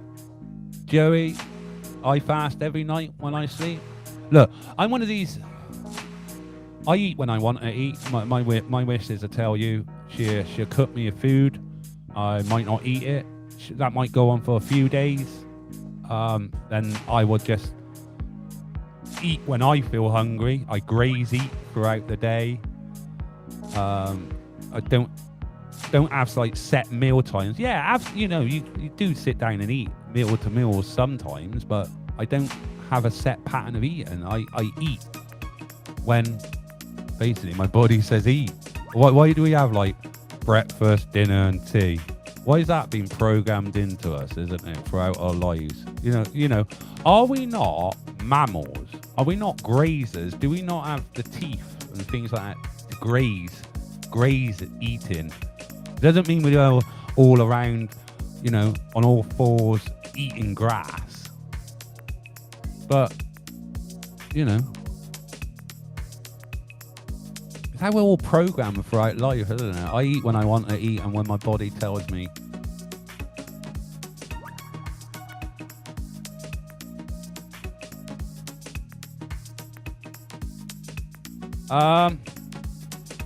King Tyrant, what's your thoughts on people who medicate every day because they believe it's going to make them enlightened? Are they wasting their time? As I always say, each to their own, isn't it?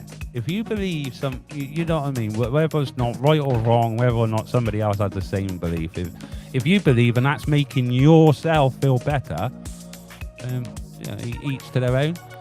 Do I personally think medicated with what? Or with what? With vitamins, minerals, and you know, don't we get everything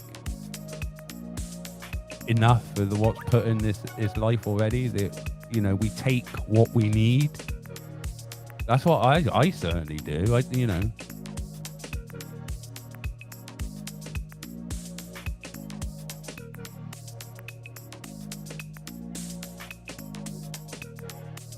Or is that on meditation? Is it meditation? I might have read that wrong. Sorry, Kingsdale. Hang on. It's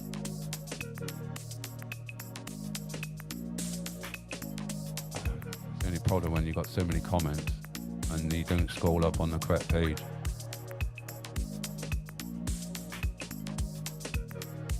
Meditate. See, I've been there, done that. You know, when I went through cancer, I believe it helped me through it. Yeah, you know, each to their own. I'm not saying love and light is going to be the cure to all this mess we're in, because I certainly don't think it is. You can't cure what we're heading through love and light.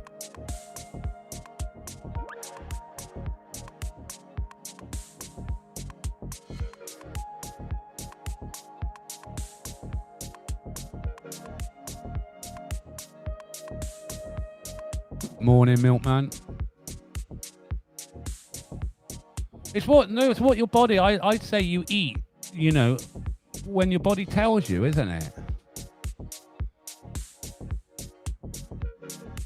And I don't. All this fucking bollocks is, well, oh, it's my fucking thyroid problem. Shit like that. That's bollocks. Sorry.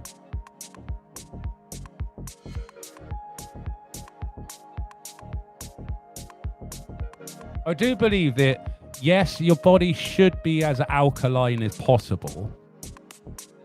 But we all do need our meat intake. I don't think we can get it without it. And I'm telling you, look all the fucking anemic. You know, you got. Look how pale these vegan kids are and shit like that. They look like Casper the Ghost. You know, you got parents who don't give their kids meat, vegan and shit like that, yet they pump them full of, you know, tablet form vitamins and minerals and supplements and shit like that. I'm thinking, fucking hell, you get all that from everyday life, don't you? Madness.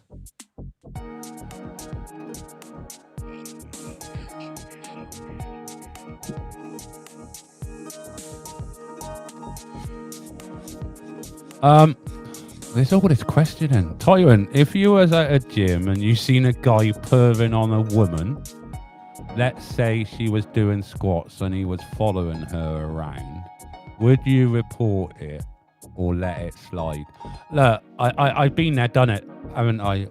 If you watched the video, I seen the security perving on that 16-year-old girl over Morrison's, and I confronted her. And then I went and told the girl that they were perving on her. So yeah, I can't let it slide. No, if you see a wrongdoing, you got to fucking. It's everyone's duty. You want to be a good citizen, right? And we all know how to be a good citizen, isn't it? Injure, harm, and loss. That's all you got to live by. Injure, harm, and loss. Yeah. If you see something wrong, got to turn around and say it, innit? Too much time spent on the what ifs, isn't it? Oh God, no what ifs. You learn now. You learn, don't you? You people tell you, oh, don't get involved. Oh, don't get involved. You're told very often now, don't get involved. Don't get involved. Not your business. Not your business. Well, if it's wrongdoing, then yeah, it is your business. It's every good citizen business if you see wrongdoing.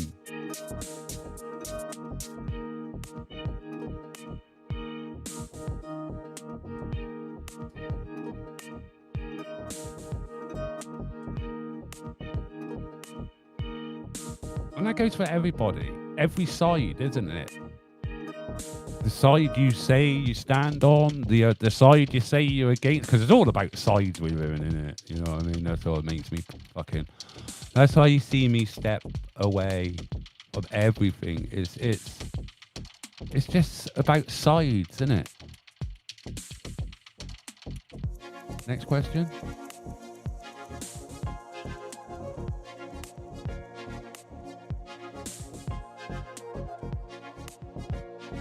Look, Paul, yeah, that's a good thing. Fruit and veg, right, in this country, and the quality is absolutely shite. You are 100% right. Right, if I can find a picture. Oh, is he online?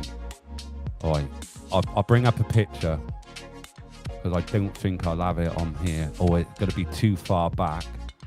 Yeah, I ain't going to find it. There's absolutely, I ain't going to find it. Let me send this to him.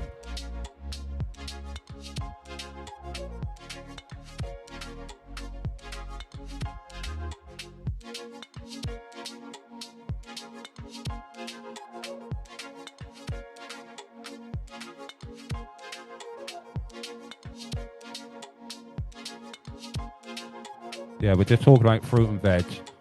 I just asked somebody to say I've got pictures on my computer somewhere, but I just can't be fucking bothered to look at them. Fruit and veg is appalling in this country.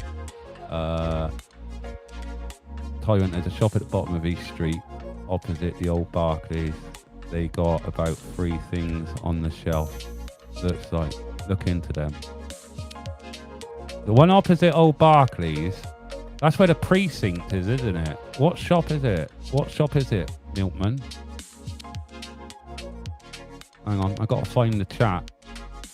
Milkman, definitely something going on. There's a shop in there.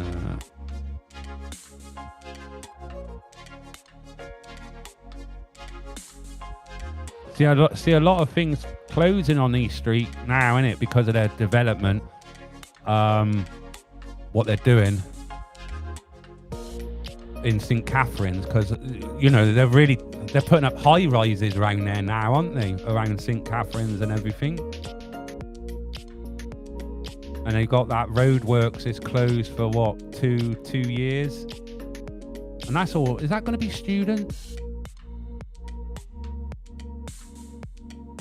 But there's across the way from it, if I remember right, there's a vape shop. Don't know what's next door to the vape shop, or that might be the other side. But then you got like St. Catherine's, and that's all closed because even the fruit and veg shop that was just up on the left-hand side, that was still open. That's gone now. And then you've got Farm Foods, haven't you? I don't know if that's still open. I think that's still open. 2 doors down from St. Catherine. I know exactly what you mean. I'm gonna have a look. Yeah, few up on the vape. What shop is it? What is it? What is it selling?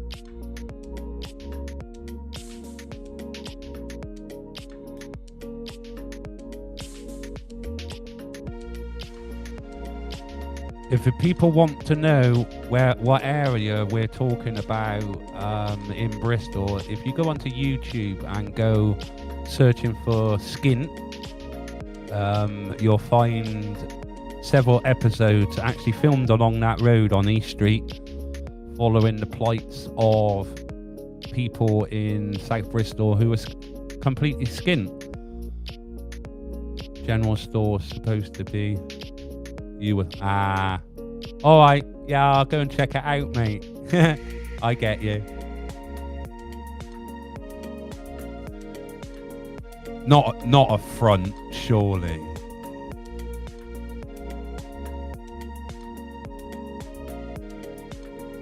I could keep.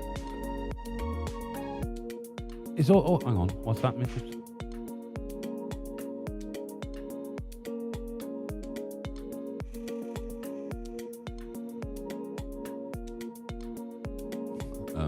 Mrs. B's just telling me her blood sugars have dropped.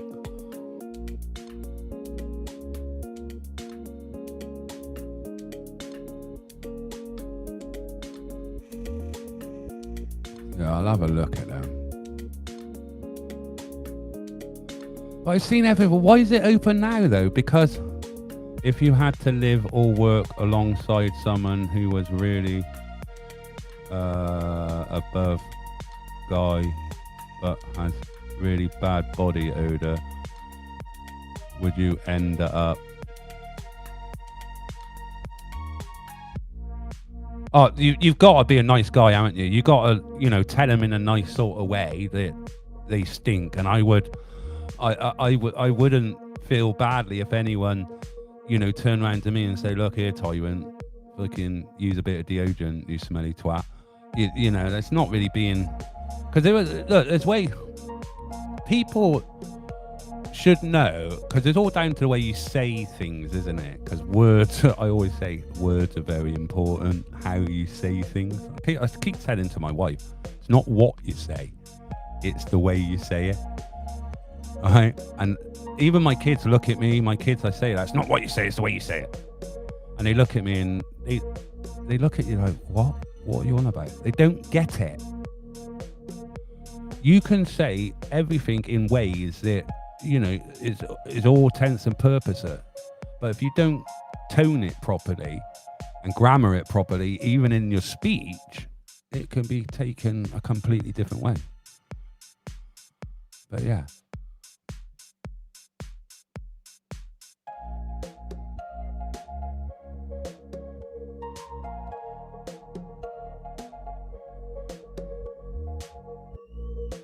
You got to, innit? You got to be nice, even for that own person's state. Well, you know, because certainly, you know, I bet everybody's here is probably conscious about how their body odor is, isn't it?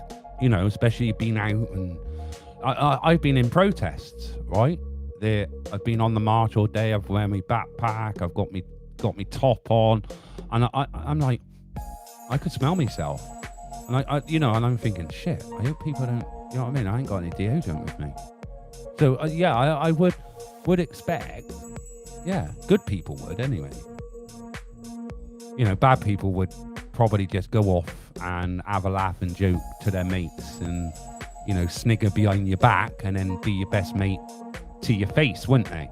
That's what most people would do, unfortunately.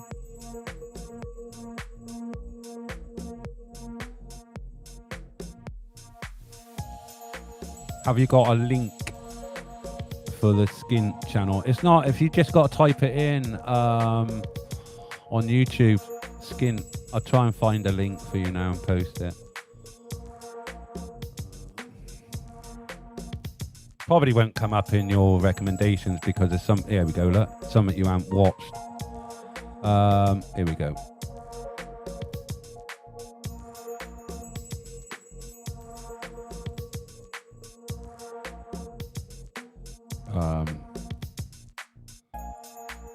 No, let me get it this way.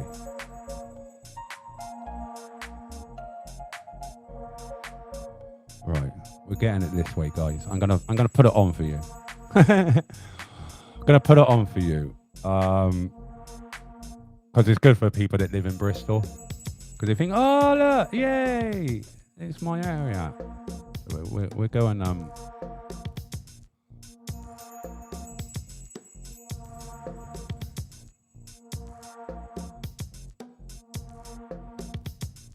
We'll let that come in a minute. We'll let my computer settle down. All right.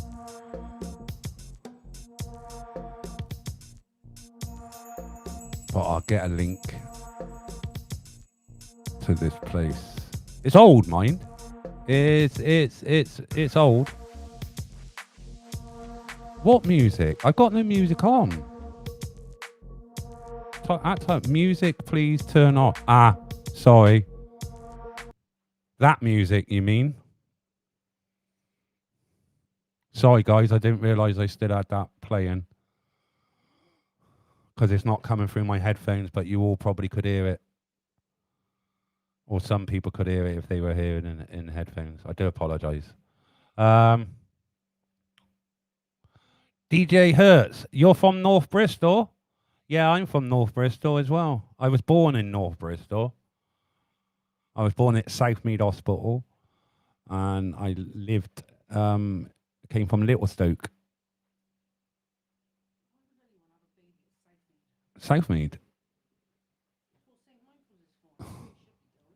Well, that's for people over this side of over town now. But I'm originally from a North Bristol. Yeah. People are telling me I was enjoying that. I couldn't see. I couldn't hear the music at all. I couldn't hear it because it was. I don't know why I couldn't fucking hear it. Actually, that was weird. Weird. You don't feel very well. That's because your blood sugars drop. Right. Anyway, we're going to put. Let me put this on. Go back to old Nick. Completely bright. Oh shit.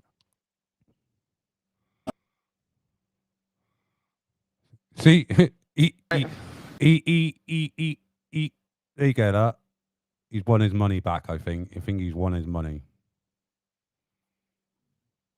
But anyway, there's called Skin. Go check it out. It is pretty funny.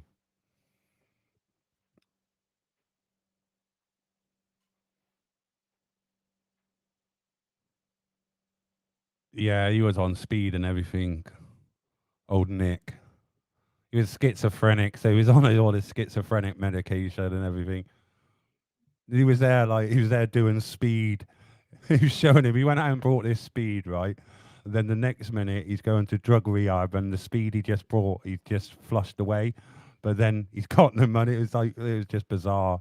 The whole cycle they just get into is like they get their dole money, they drink, gamble, or use drugs all their dole money away. Then they pawn everything, or then they go into that whole cycle of the pawn shop. Then it's because you get your dole money, then you're going to get all the stuff that you hocked out of pawn, so you're paying their whatever percentage they've got there, so you then still never got any money.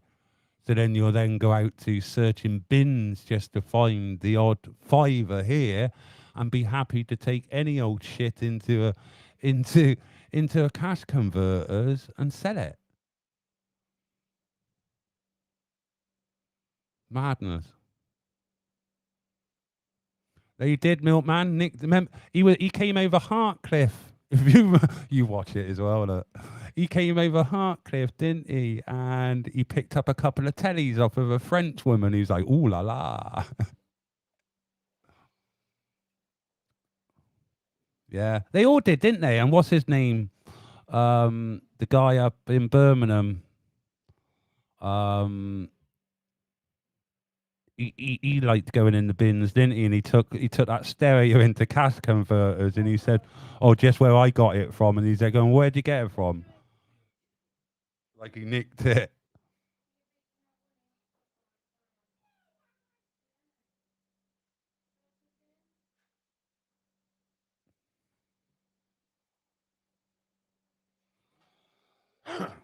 Yeah, UB40, wasn't it? That's how they got their name. They all met in the dole queue, didn't they? That's what they used to be called. Oh, when I was on the dole, fucking hell, many years ago.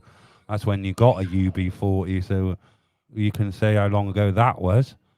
That was back in 90s. Early 90s.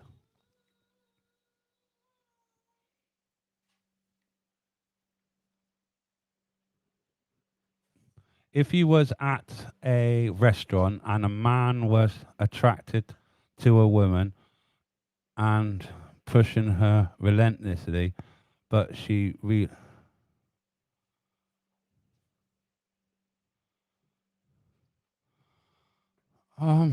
you say anything? Yeah, but how would I know? See, this is the thing, isn't it? Right. How would I know? But she relocated. I don't know. It's a see.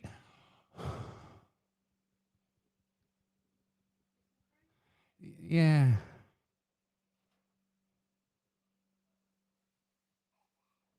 See, a lot of the times it wouldn't be me, look. My missus.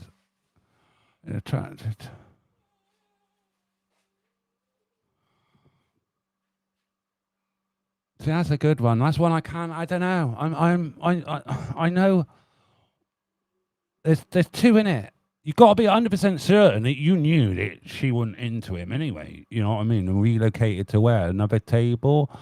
If it was getting too heavy, I'm sure. Yeah. Say something to who? Her? Him? Be more like to protect her than say anything to him, isn't it? Get her away from him if she, approach her and say, well, look, you come and sit with me if you don't want to, until someone comes and pick you up.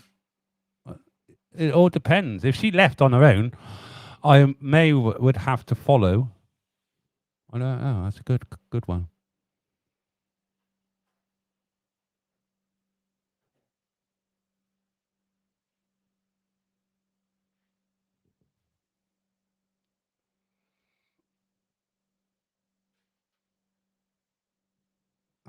If you was at an Apple store and it got robbed, would that mean you're unwitness? Yeah. Well, it does mean you're a witness, yeah, because you were there.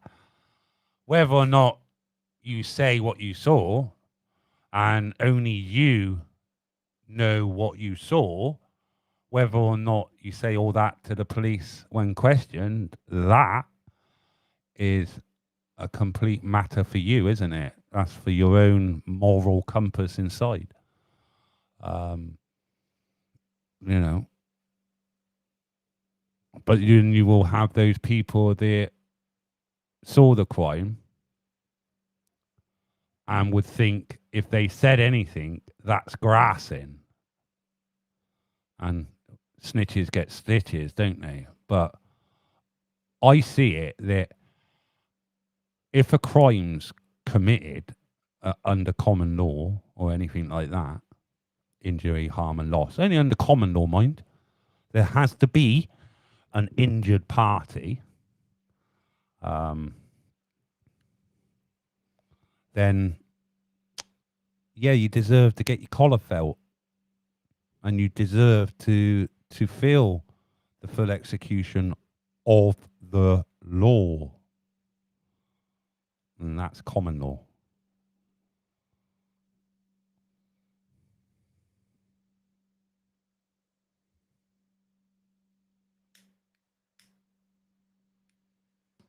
It's like everybody, isn't it? Everybody. Lots of people have gone to prison recently, haven't they? A few big YouTubers. Well, one was a big YouTuber and one was a big YouTuber got taken down and tried again. But then, I don't know. And like I always say, never any smoke without no fire if you get prison sentences like that, is there? You know what I mean? A 7-year stretch for one person and a 25-month for another. And I don't give a fuck when it comes down to, she was bad as them or they're bad as each other, this, that, and the other. You don't fucking touch a woman.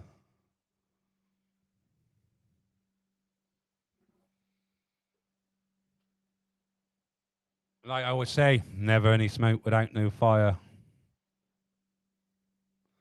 Like, well, what do I think of Live Free doing 25 months? No smoke without fire. And he took a plea deal. Fuck me, what was he looking at then if he got 25 fucking months?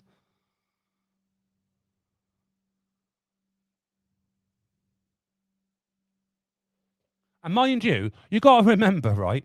All these fucking cunts up there, right? Remember, they didn't just do it to BBA, missus. Right? They did it to my missus as well.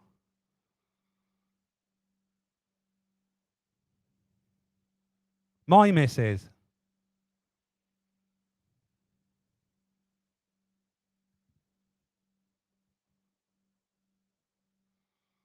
Chris was going to come down and put my missus in the boot of his car.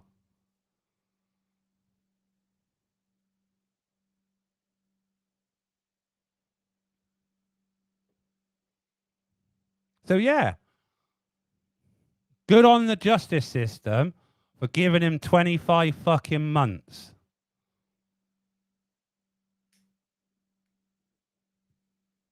And shame on all the fucking people that fucking big him up.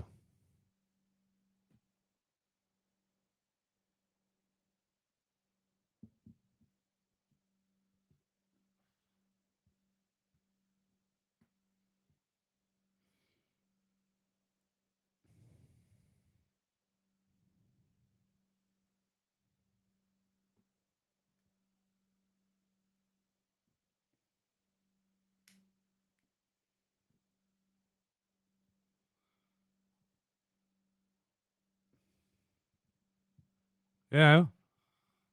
And there are videos coming out now from people supporting him. Supporting him.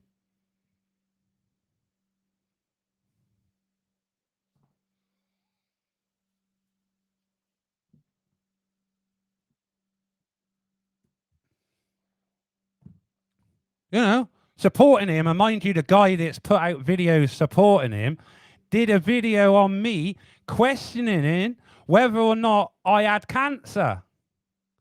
Wanting me to put my scars, to show my scars, because I've never shown any scars on camera. I couldn't have had fucking cancer.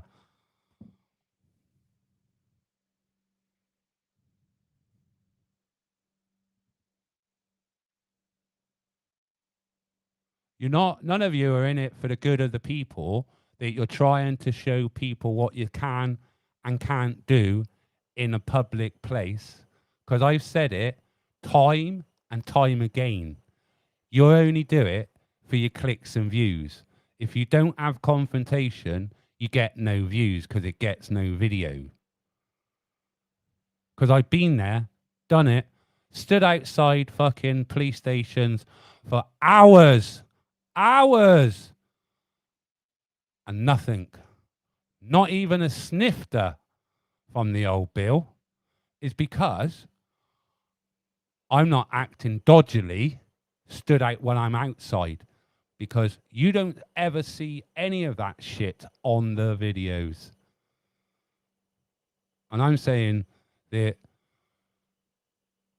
there's never, or very seldom, a natural engagement. Because majority of my videos or my attendances to police stations have resulted in nothing. No video, no nothing.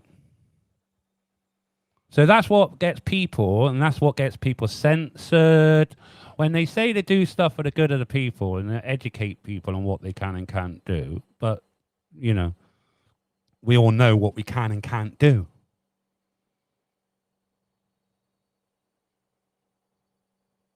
In a public space. Because we all should live by that three things, innit? The injury, harm and loss. Yeah?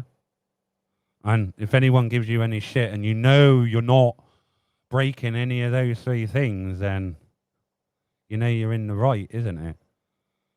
And confrontation, behavior breeds behavior, isn't it?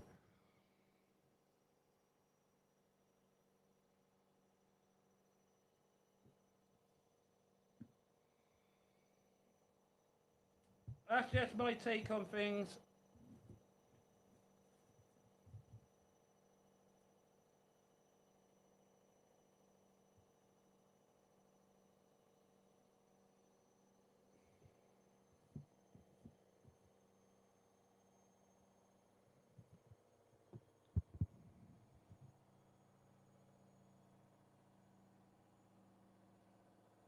Yeah, injury, harm, fraud. Yeah, those things, isn't it? Sorry if you can hear the washing machine in the background. Hopefully you can. I'm hoping you can't anyway. Yeah, my level was saying they're not here in the washing machine.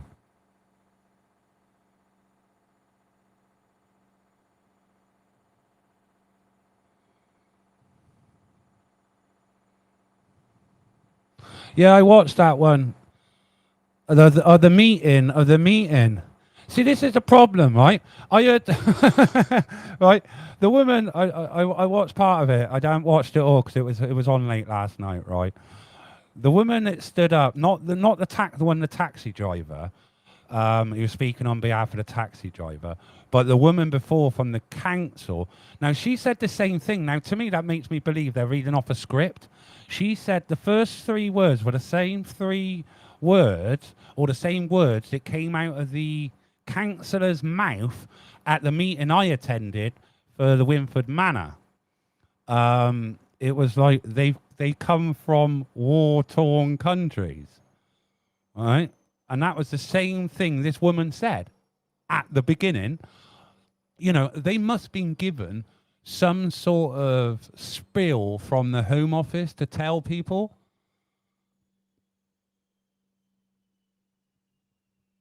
But you got to remember, you look at it, right? It's weird. I'd see you get a better result, right? You're not going to get...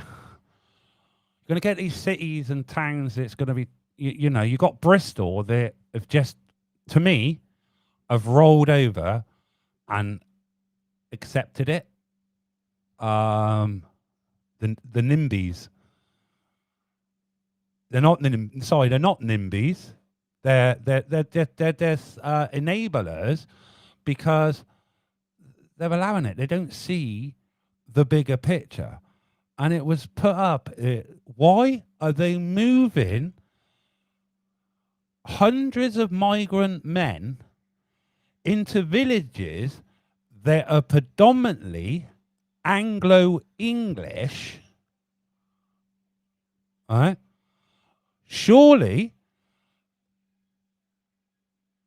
they have to have a ratio, right? Now, there was a ratio, by looking at a ratio of what, and I think it got scrapped then by what I've read, there was a ratio at the beginning of this, the agreement of where they were going to be placed, where they're going to be accepted. You know, when Westminster rode roughshod over local authorities, and it doesn't matter, local authorities can lodge all the appeals and all the protests, and they can get it held up as much as they want. But we all know, you know, that High Court may sit outside of Parliament, but we all know that they're going to side with Parliament when it comes to all these appeals that are going through, holding up the change in use. So nothing's going to change the fact of that. You know, why are they moving them into predominantly Anglo-English villages?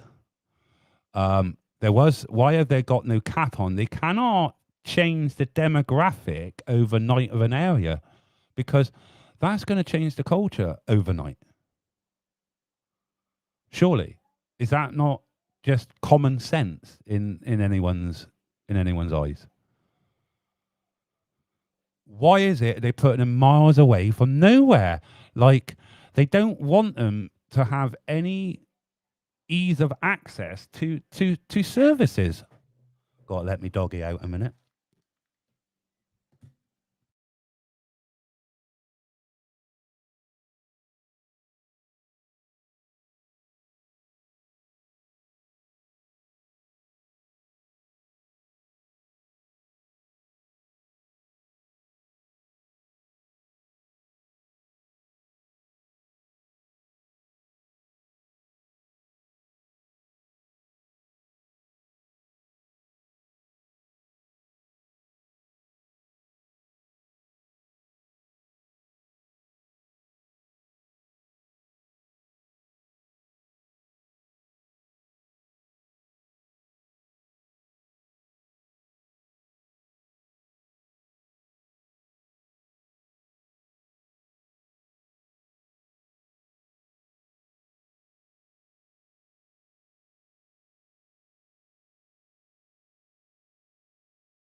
I'll be back in 1 minute. My dog has just done a fucking runner.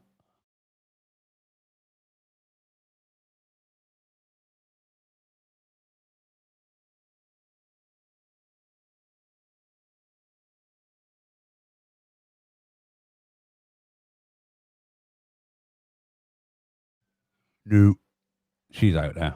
Anyway, let's have a look what people are saying.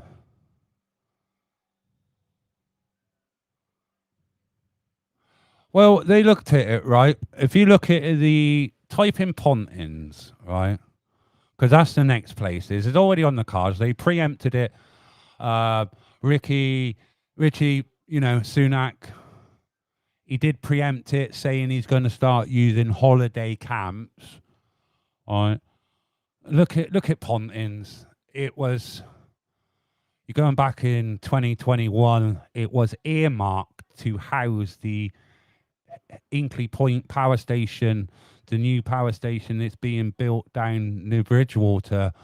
It was going to be used to house the workers there. It's now, by what Somerset Live is putting out, it's earmarked to be the next place they're going to house migrants. So we've got like this, is it Conington, this university campus that's going to be used as in like a, like I say, concentration camp. So they are going to be using that one at Breen Sands, I believe now, and Hambo Hill. You say you're not far from that Pontins. You from being around that area, you knew that was being earmarked to you. You have a lot of heavy traffic now for Inkley Point, don't you? The new power station they're building. So you have all that traffic going along the country road that was predominantly, during summer season busy, but then at other times it was, just a normal A road.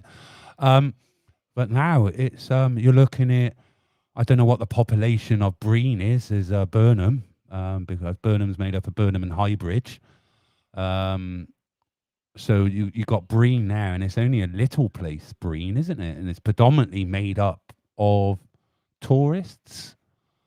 So why is it now they're so hell bent on probably destroying the last remaining industries that you've got in the UK, which is probably one of them predominantly with tourism, and that is dying out now. So, what's people's thoughts on why are they actually putting them in holiday camps that could have been used to?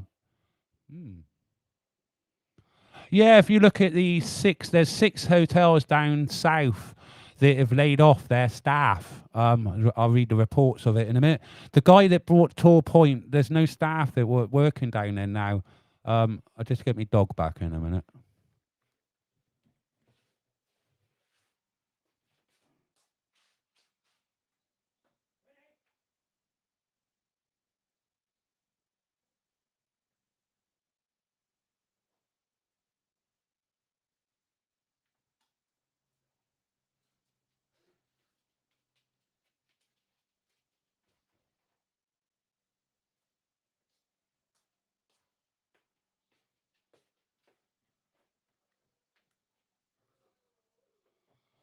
So, where was I? Yeah, so Breen is a rather rural, as well as some nice detached homes there. There is, if you before the motorway and everything like that, and you got down to Breen, because I used to go down to Breen as a child. It was the little country road that you knew you were getting near the beach when you started seeing the sand on the road. So yeah, I used to holiday there, and predominantly it's retirement. Well, yeah, you got Burnham, all around Burnham, Highbridge, predominantly retirement age people.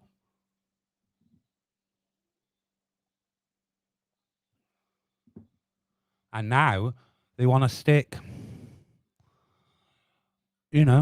average age 20 upwards, adult males in those sort of locations.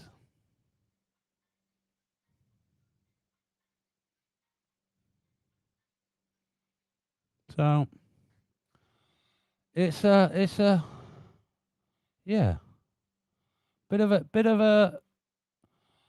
it's one of those ones, isn't it? Why? It's the question. And that's when you get the whole, you know, oh, the fucking army. It's army. The soldiers, the soldiers, the soldiers.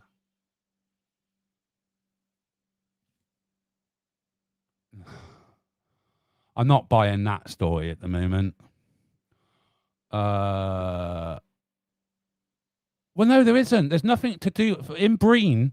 If I remember rightly, right, all you've got in Breen is you had like Unity Farm, didn't you? You've got the amusement park, but obviously in winter that's not all open, is it? I think it's partly open. Then you've got all the other like clubs and places that are not open during the winter months, and you've only got that one strip, isn't it? And there's nothing apart from the beach and the arcade and Pontins. That's it in Breen. And then the nearest place for them would be Highbridge, wouldn't it? And that's not easily accessible by bus because it's only country bus route. So why? What do you know what I mean? Do these people not fucking think, right? When people get bored, what do they tend to do? We have a problem. We have a problem with our youth, isn't it, of today, whereby there's nothing to do. They're congregating in groups on street corners. They're committing crime, teenage pregnancies, drugs, you know, because there's nothing for them to do.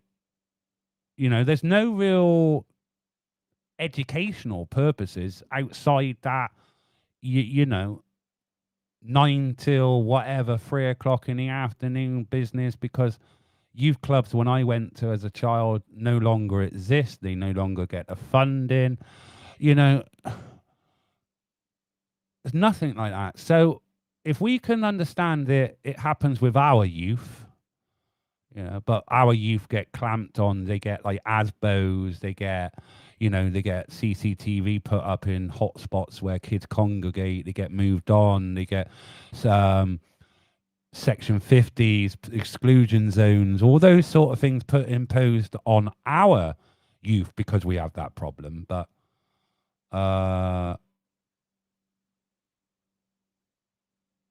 then again, you see all this happening in these places, and nothing's done. And now we have Avon and Somerset's Police and Crime Commissioner asking the council to put out a survey to all local residents of Bristol and asking them whether or not he can have an extra so many % on council tax. Now, it leads me to question is, who's responsible for the charges when the police get called to all the migrant hotels? Okay? Because that's coming out of our council tax money that we're paying for the police. Am I not right? You know, if they're asking for more money, there's obviously reasons. So to me, it's are they getting higher court? Why should I be responsible for police matters? You know, by people that shouldn't really be in the country, that are more intents and purposes entered the country illegally. So under common law, entering the country illegally is a crime. It's madness.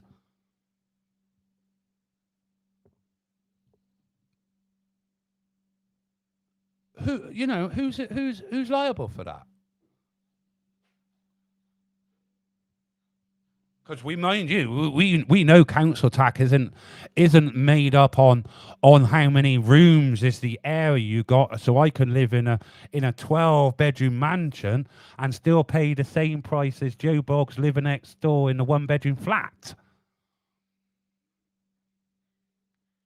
So you know, who's liable? Should we be liable? Because mind you, it's the taxpayers' money that they're paying for the people to stay in that hotel. So, and mind you, all these private groups that are not even registered in this country, that are more than likely registered offshore, so they pay limited UK tax anyway, and now got a loophole in their market is where they can keep 100% occupancy of their hotels without even renting out of a room or doing a thing. What are you going to do? Right? What are you going to do if you're some hotel owner that struggles thinking, hang on a minute, I need to keep at least an 80% occupancy rate of my hotel all year round to turn a profit? Yeah. All I've got to do is sign over my hotel to the contract to the government for the next 5 years, and they're guaranteeing me 100% occupancy, even though all the hotel rooms ain't full. What is that big group going to do? They're going to go, thank you very much, I'll have 100% occupancy all year round. No hotel, you ask any hotelier, no hotel runs on 100% occupancy. None.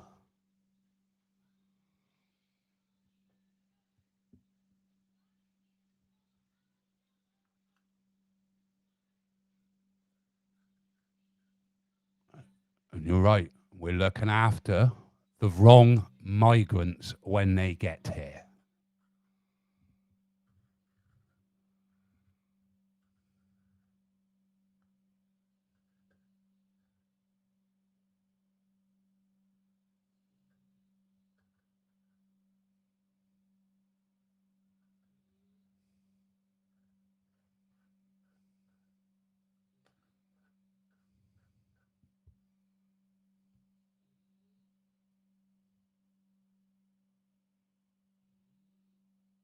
So all these groups, right, because they're not using all the hotels. And mind you, the IHG group, massive.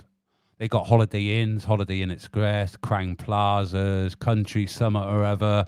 You know, so you need to go on to the, you know, you might see the hotel Holiday Inn, but you need to go on to the websites then of who owns the Holiday Inn, what group is part of, and then you can find out whatever hotels they've got. And we all know the whole of Britannia, the Britannia group's being used. Britannia, we all, the reason why Pontins is being used, right, is Britannia owns Pontins, the Britannia group, Britannia Hotel Group, they own Pontins. So that's why, you know, they brought Pontins to think, oh, hang on a minute. We were one of the first to house migrants in the UK. We were one of the first, and Britannia probably was one of the first, I believe. We buy up all these failing holiday camps, and we all know Pontins was failing. You know, whoever went on holiday to Pontins, you know, willingly, knowing that, you know, that was down to them. Best Western is another one. I think you meant Best Western. I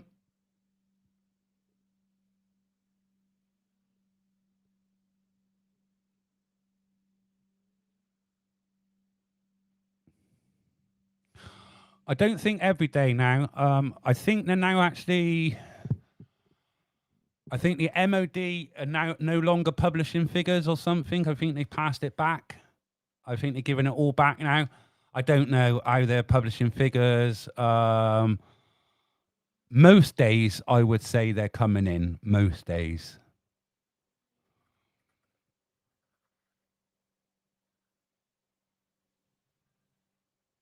No, there isn't. There isn't no country that doesn't have them now. There isn't. And that's down to, well, people that say people have put it down to other things. Islamification of the Western world. But then that comes down to, is it the Marrakesh or Marrakesh Agreement? And that comes down to 4 fundamental facts anyway. And, you know, there's that theory, the Kalergi plan. You know, are they all theories? Are they all conspiracies? Because something certainly ain't right is what's going on, is why. You know, it's a bit like, right? And I've been watching lots of things, and I watch cross-platform of things, and that's how I think you build up a greater knowledge of everything, is where you don't just follow one thing, you look at everything. And someone put me onto this the other day, right? Go on to Google and type in happy white woman. Somebody do that for me right now. Go on to Google and type in happy white woman.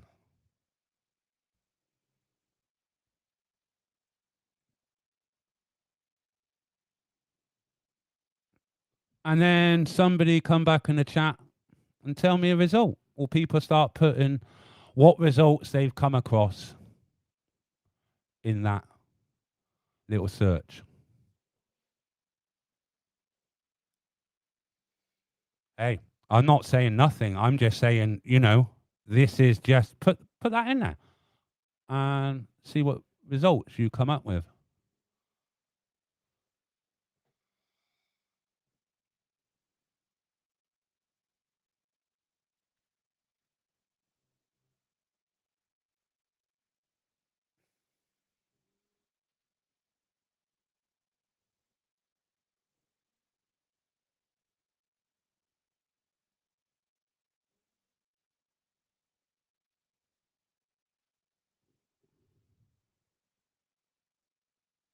Now, I know what I seen, and I just thought that was a bit weird. Why there was no white men and white women together?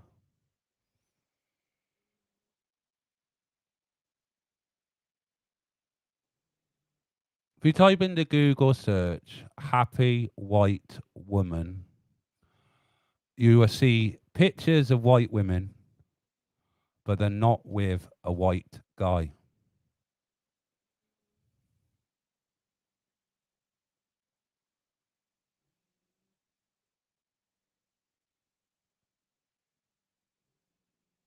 Make of that what you will. To me, that just looked a bit odd.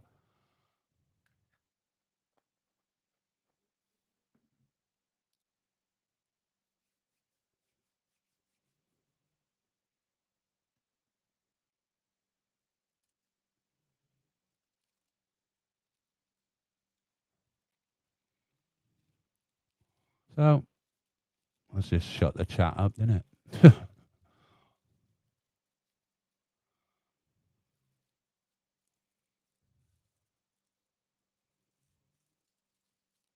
Yeah, 1 out of how many?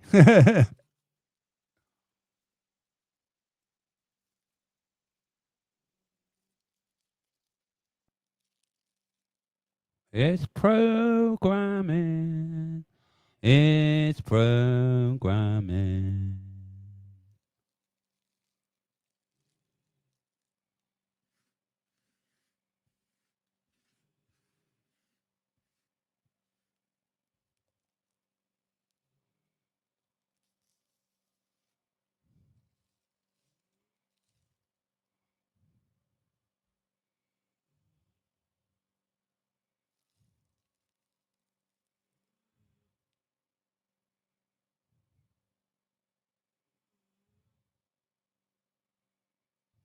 Well, that's just a general term. Happy white women.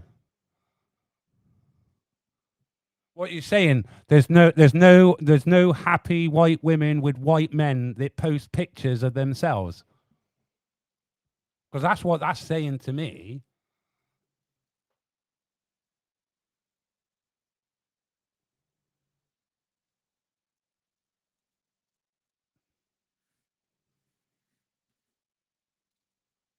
This looks strange.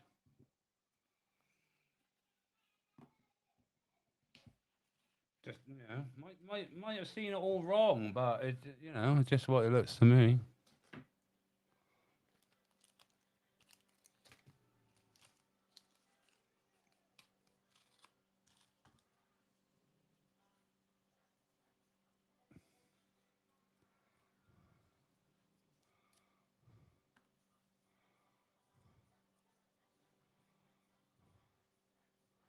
Yeah, but it's not just that. The algorithm of Google is a little bit better than just picking up keywords.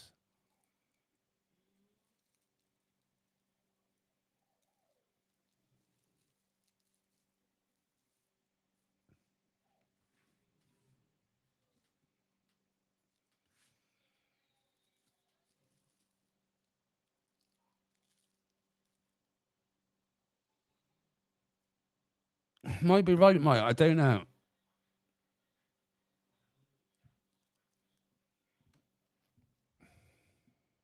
On some images, it's not some, it's near enough all images.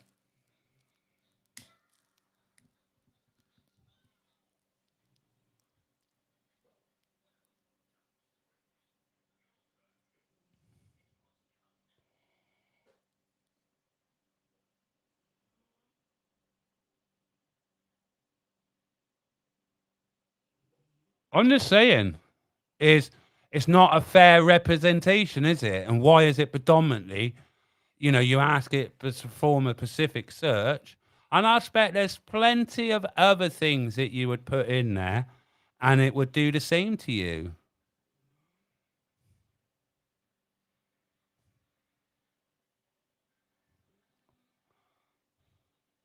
I get how white women. Why? Yes, but Tyrone, all images that someone has written white women from will originate from a black location. How would it?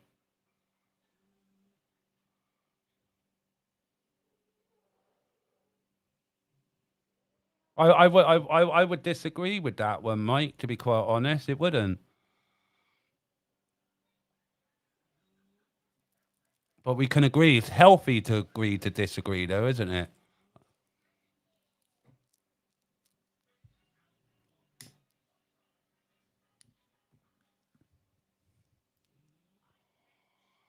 Yeah, woman. Woman singular. Women is plural. We would use women to plural. Well, I would anyway.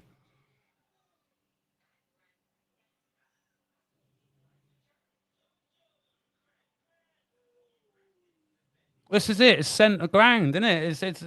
It's like I don't get it now anymore. So this is what I'm trying to get to. I'm trying to get to the bottom of all of this shit, right? And it's not because technically, in it, you go down the rabbit hole, you just get covered in shit.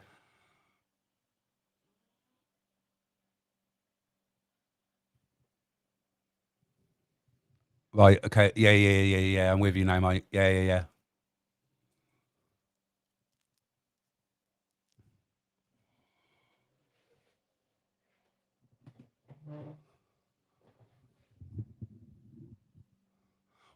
Well, Stuart, if you look at pantomime, you got to look at the whole pantomime dame and drag queens, right? Are two different things.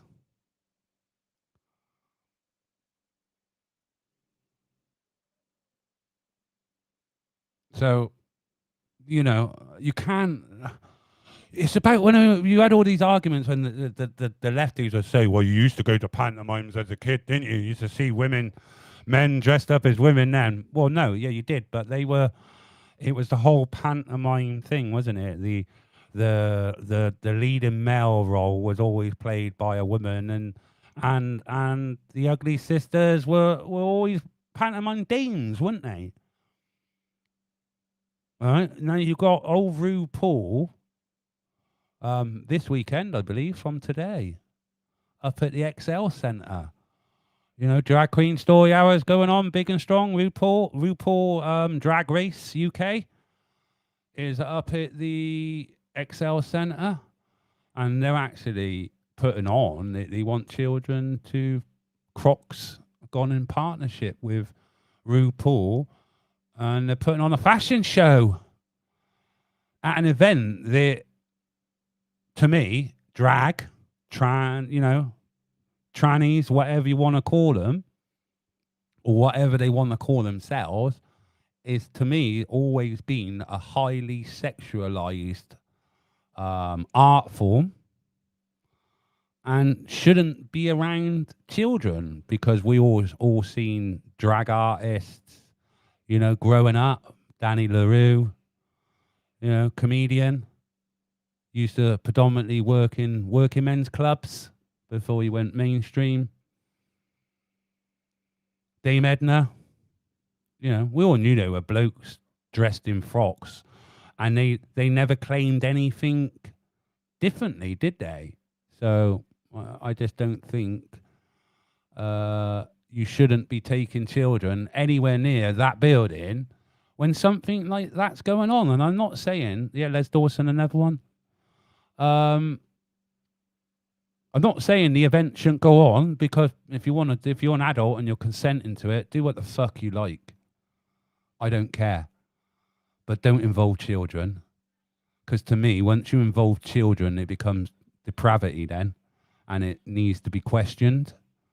Because you shouldn't want children around when, for one, you're dressed like that.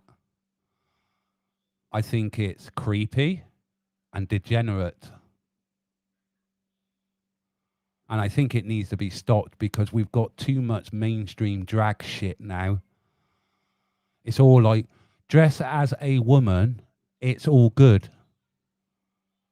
It's wrong.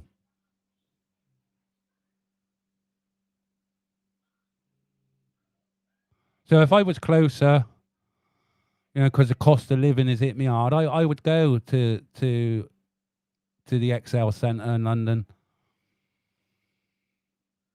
But it's fucking disgusting.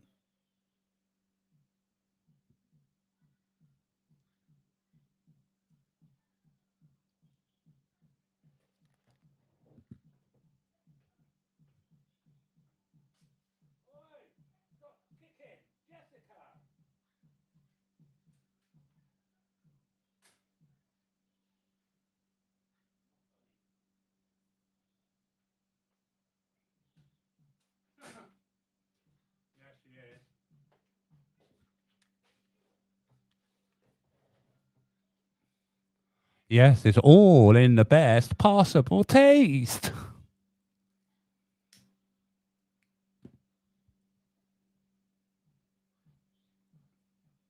Yeah, because didn't they have all that over in the States, the Drag Race, America as well?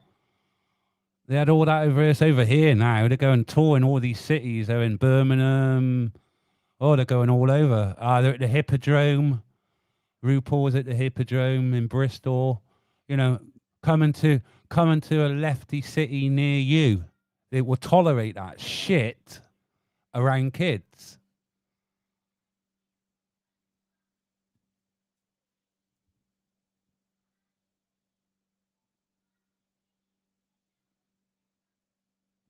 Yeah.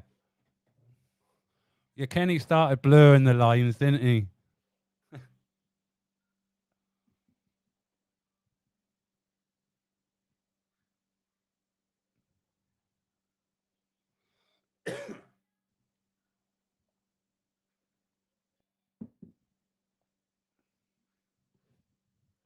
Because didn't Kenny ever was the first to actually sexualize really drag with his characters?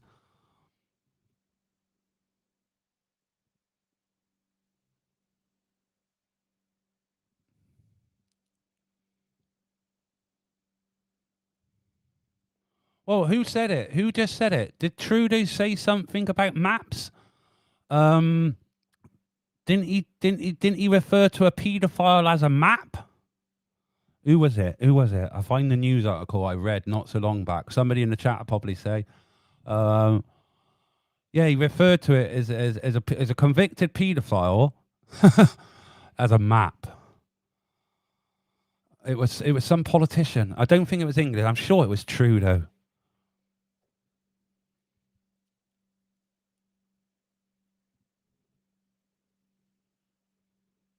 I gotta find it.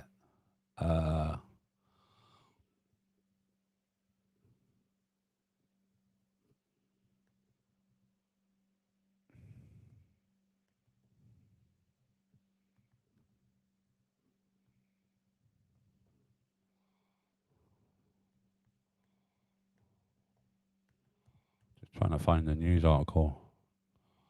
Here we go. Here we go. Sorry, it was a Scottish police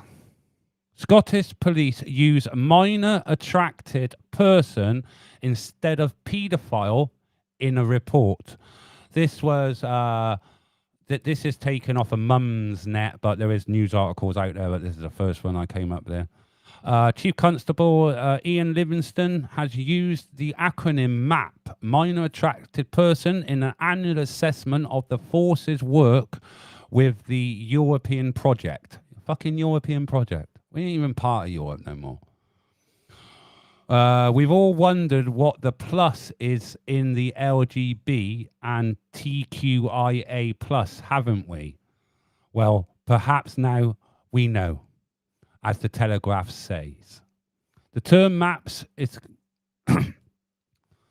is contentious because child abusers are trying to escape the stigma attached to paedophilia, and mainly they should be regarded as a niche group alongside the LGBT community.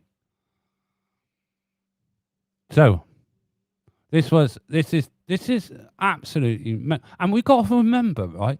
We have to remember, this isn't the first time that we've had paedophiles infiltrating the whole of Westminster and trying to make it acceptable.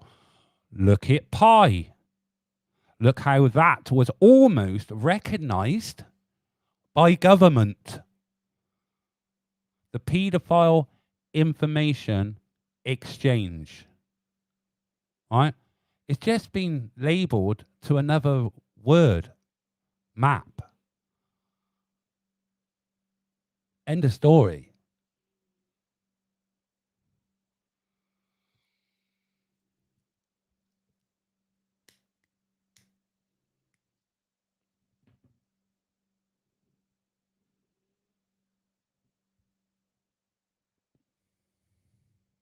Yeah, so it was a Scottish policeman officer or Scottish chief.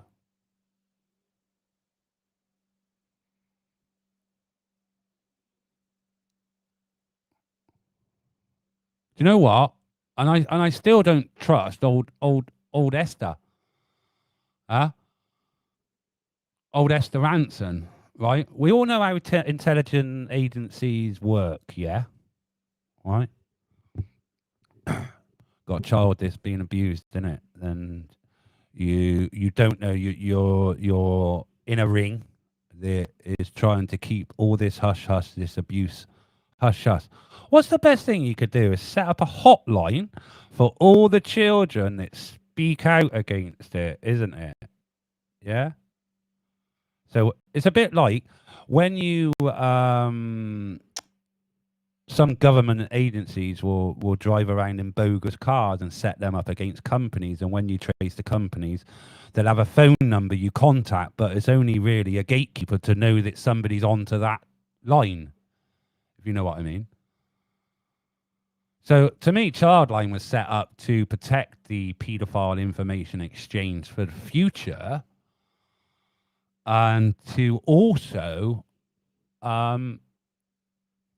possibly target vulnerable children that could be potential victims in the future, maybe?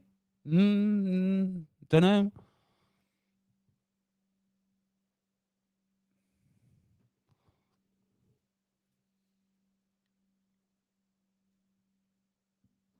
Ah, she knew. She knew more than what, you know.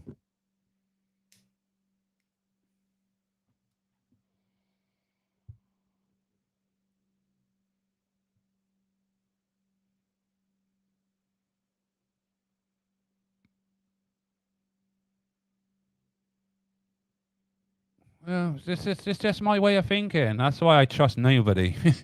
Nothing.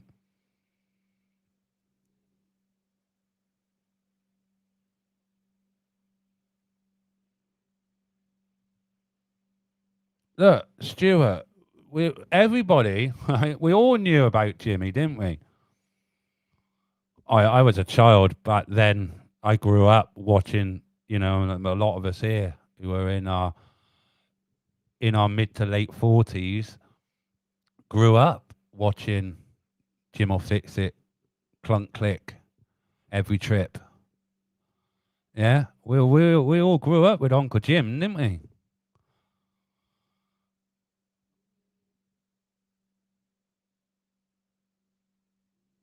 Yeah, Harriet Harman. Just been made a lady. She was in Pie. All stems back to then, doesn't it? All the way back, all the way back. We got to look at it right back, right back. Go right back.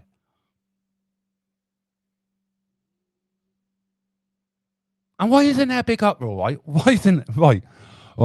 Regardless of what people think about this migrant fucking bollocks that's going on, do you know how many children have gone missing from these children homes, from these hotels?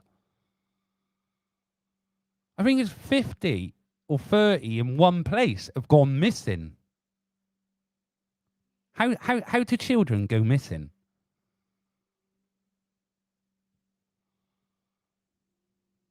Where is it? Hang on. Children go missing from migrant hotels. More than 70 children have disappeared from Hove Hotels housing asylum seekers. Where's the controversy in that? Where's the public outcry? I'm asking, where the fuck are these 70 children gone?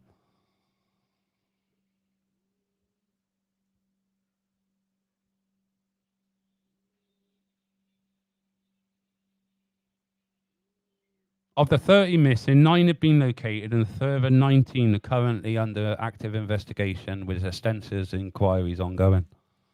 That means they don't have a fucking clue.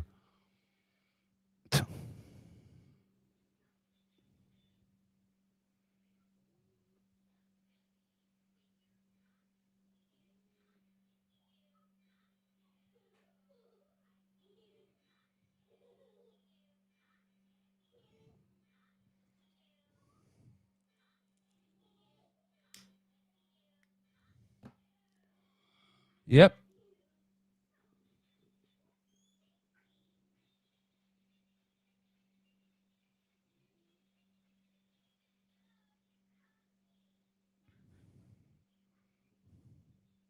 Someone saying they grew up in care. They knew all about Savile. He was a wrong un. You even had a piss take song about him and Rolf.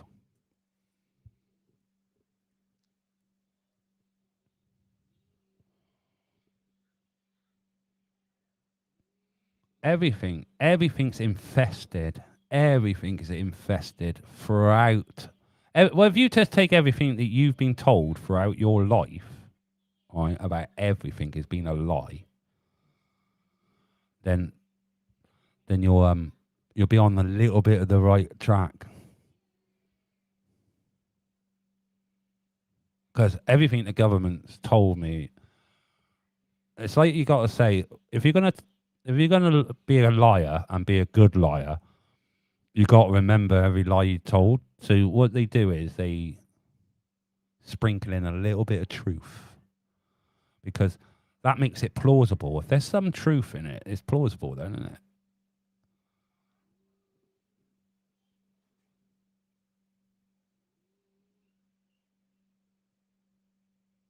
Yeah, you're right, Mike. The same people on our tellies. Schofield, Anton Deck, Willoughby, Holmes, Ross, etc.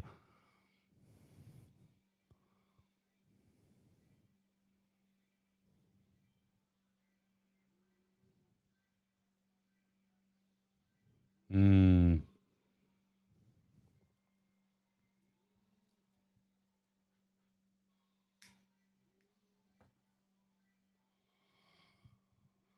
The lie never goes away. People have been programmed for 1,000,000 years to know the difference. That is so true.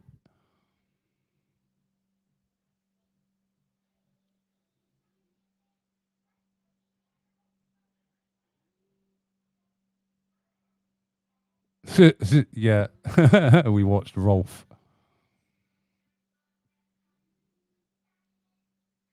That's madness, isn't it? And then you've got that investigative criminologist journalists who says that he's sitting on the information of another high-profile person of interest.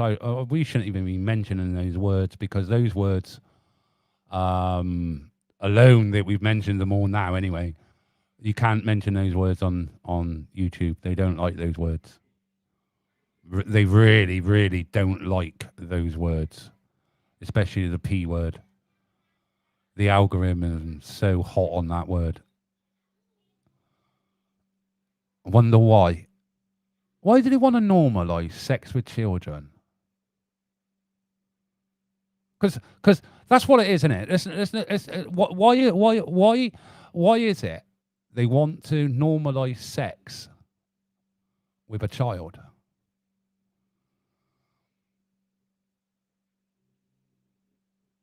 Even me saying it, right? This is me saying it. It revolts me saying it. I feel that I shouldn't even be saying it.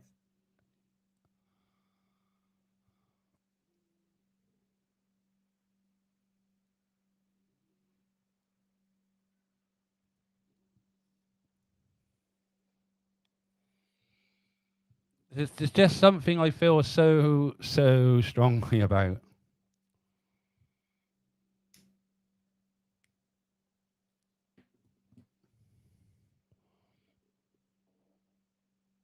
Yeah.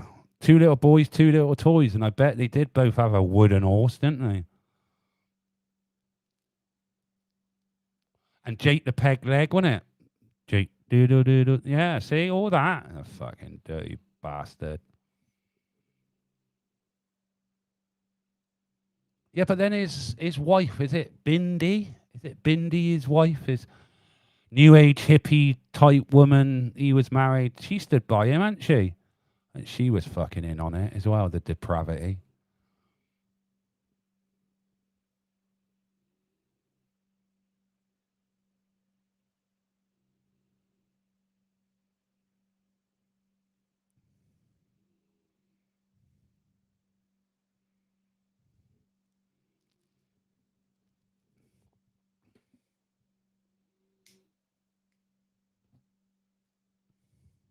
Yeah, it's a start number. 4 million people in the UK have been sexually abused as a child.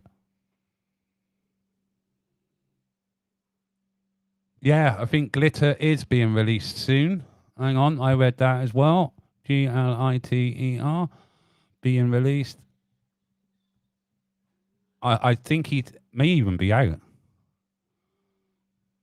Ah, here we go. Yeah, on the 19th of December, Gary Glitter is reportedly to be released early from prison next year. In February 2015, Gary Glitter was jailed for 16 years after being found guilty of sexual abuse offences dating back decades.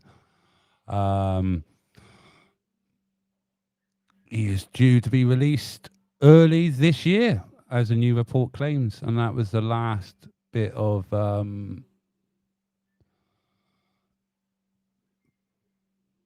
details that's on him.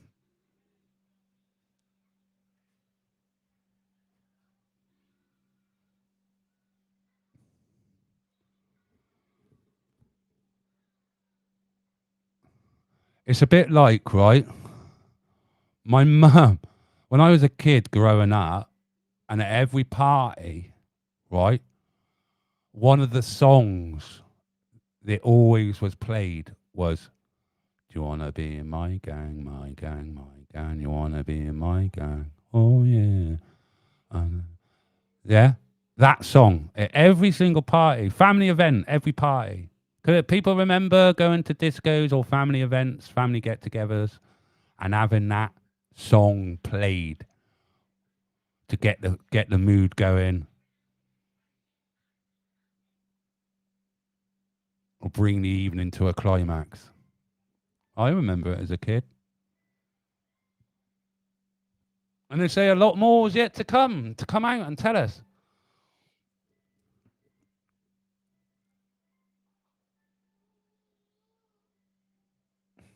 They do say that, Swift. A lot of victims become perpetrators. Do they? Possibly if they don't get the help or come to terms with what happened. I don't know.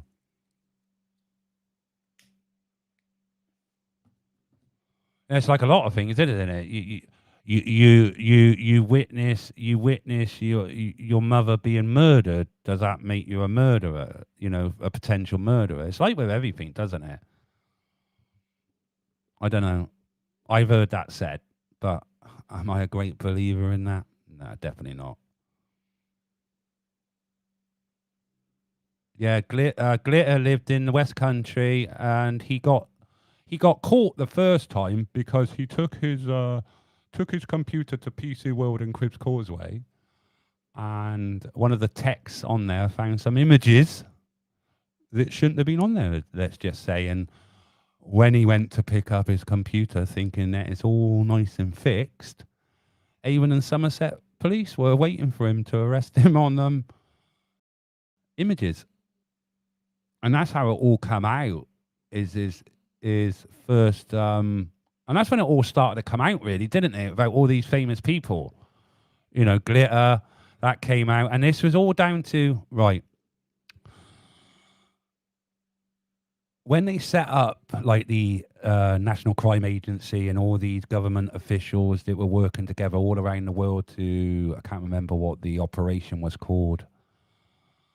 Somebody in the chat will tell me there's a big operation, international operation between many countries that centered on this one website. And that's how they caught Jonathan. Is it Jonathan King? They caught him. They caught the other guy that said he was viewing the images because he was a victim and he was writing a book. Pete Richardson. Somebody will correct me in the chat. Anyway. So this is when it all came out, because they stung them, didn't they? And they were all found on this website that they stupid. See, this is how people are when they think they're untouchable.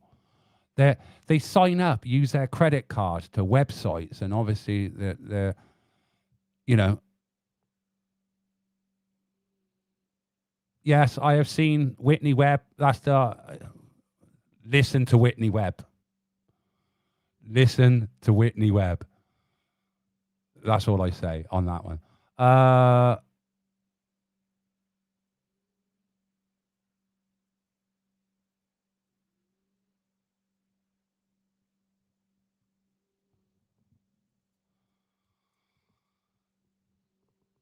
So yeah, they were all getting done off of this website. So that's it. They got Jonathan King. They got I think it's Pete Richardson. I can't remember. Anyway, somebody tell me in the chat. Somebody put it in the chat.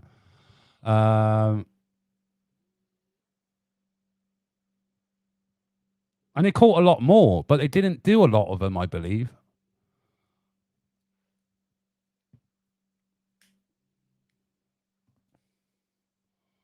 Hang on a minute. Let's try and find it. Pete Richardson. I'm sure it was.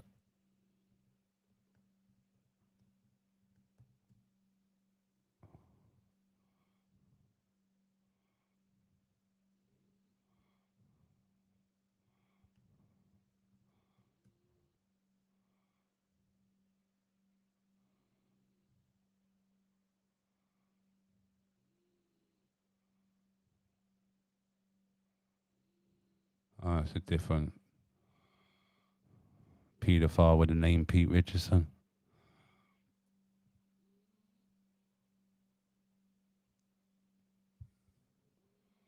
Someone saying it was. I have a link.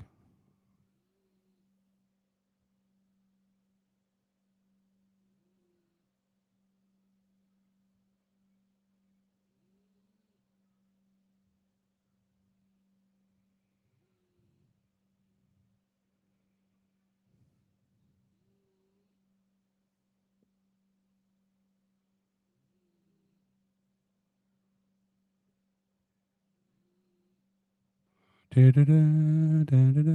right, close that one. Got to go in a minute. Hello, Mr. B. You're back. Mr. B.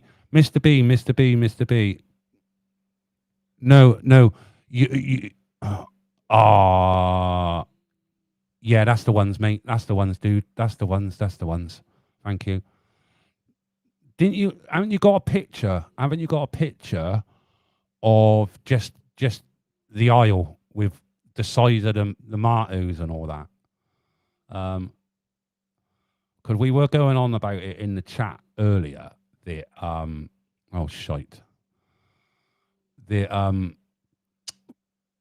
fruit and veg in the UK is pretty pitiful, and I totally agreed.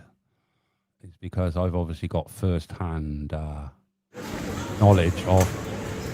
There's the fruit and veg, but there is some better pictures Boomer's got of all the fruit and veg in Belarus.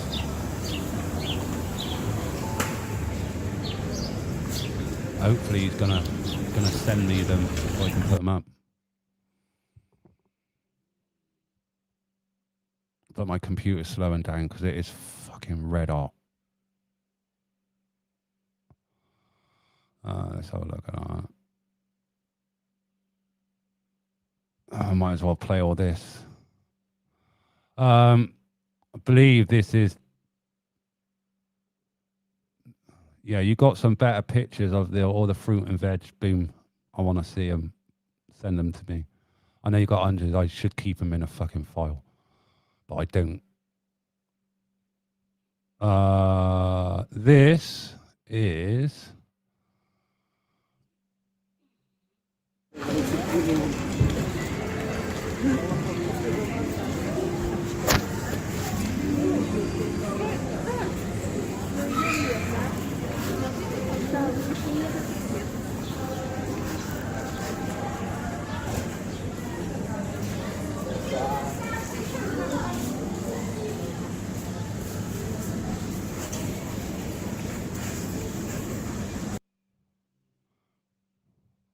Yeah, it's got some better pictures than that. Hopefully, you will send them. Oh,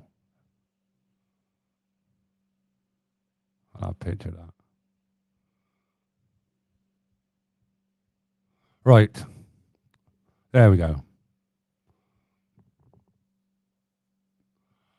No, it's in Minsk, so it's in Belarusia.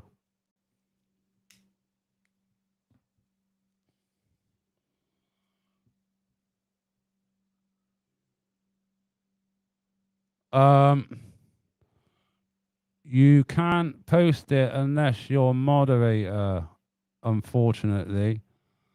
I knew it was one. He said he was researching a book that he was writing. That's why he had the images, and that's why he was on that site, because he was research. But how many other times you seen paedophile hunters and shit like that catch these people and they say, "Oh, I was only talking because I was trying to protect them," and shit like that. You know what I mean? It's like, no, you've been caught because you've been nonsense children. End story, innit? Hello. Oh, hello, Mr. B. Back. I keep forgetting you can let yourself in. Yes. Keep forgetting it. Oh, listen out to me. Yeah, well, I know it's only you because it's only you who got the link on Indie. So let's That's there we go. my theme music. There we go.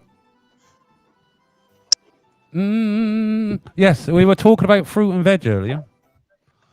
And, Yeah, just got back. We just did some shopping. So. And we were talking about the old fruit and veg, and somebody said in the chat how pitiful English fruit and veg was, and I tend to hang on. Let me just turn the. I'm getting some back feed in a minute. Hang on. That's better. Yeah, they were saying that. Yeah, our fruit and veg was pitiful, and I remember you sending me the videos and everything of the fruit and veg you took, and how big they were, how big the marrows were. Yes, and fresh. Yeah, look very fresh. There's, you know, we do look in our everything in our supermarkets, right? Is in packets, in that plastic cellophane packet, right? And Nothing in baskets like you see. It's all in quick wrap 4-pack, and you might get the odd loose item, but. Very much over there, it looked like it was all loose, no packet, pre-packaged. No, they don't have pre-packaged stuff.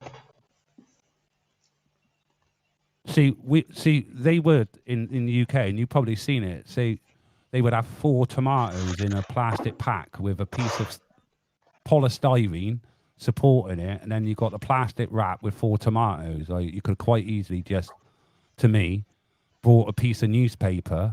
Fucking put 4 tomatoes in and took that to the weigh. Yeah. It's a bit weird. Go on. A lot of the fresh fruit and all that's from South America here. Wow. See, how are you finding it really now? Because obviously, what's restrictions like? Because obviously, Belarus, you know, is sanctioned under the war. So what everyday person in Minsk, Belarus, how would those sanctions affect them, or how is it affecting them? Well, for loads, the prices have gone up, inflation, but not that much. And you just can't get some things. So, for example, McDonald's is gone. Yay. IKEA, just things like just generally big Western brands, but in the supermarkets, everything at Heinz, you know, all the stuff. So you would say then the cost of the war, because you know, an average English household of you know, they've been told the reason why everything's going up is because the, you know, cost of living crisis, what's happening in Ukraine and everything. But you're saying because of the sanctions and the war, it's not really having a greater effect. It's only Western main brands that really you can live without, the likes of McDonald's and IKEAs and big chains. And I'm sure there's local burger shops that sell just as good burgers, and there's local furniture stores.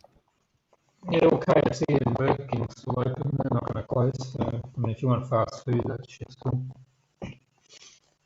The only thing is air travel. As you know, that's fairly restricted getting out of here. That's about it. Yeah, that's you know, for the majority of people that probably don't travel a lot, you know, are not frequent flyers. Most Belarusians, are they? You know, before, they were before, but now they're just flying to Turkey, Georgia, the places. Well, that's what I mean. Wherever they can normally, yeah. They can also Asia, because there's no, you know, Russian airspace is cut off for Western airplanes, but here just fly direct to China or Thailand or whatever. Yeah, it's my yeah. Bluetooth is I'll just jump out and jump back in. I'll see if I can fix that. It's just this Bluetooth there. It's obviously not connecting properly. It's fucking technology, isn't it? You know what I mean? It does that all the time. When he rings me, his Bluetooth will suddenly shut off, and he'll be back in a minute. So just obviously, I'm getting a broader aspect of somebody that's in country, in you know, that's being right on the border recently of the Ukraine. He's been right on the border. You know, it's nice to actually hear what's actually going on in country, you know, with other restrictions, because we're obviously feeling the pinch and the cost of living over here, and it's being put down to obviously cost of living, the war in Ukraine. You know, we're all feeling the pinch because we've got to help out our brothers and sisters in Ukraine. But yet, a country that's been restricted like Belarus, is not really feeling the pinch because of it, like we are.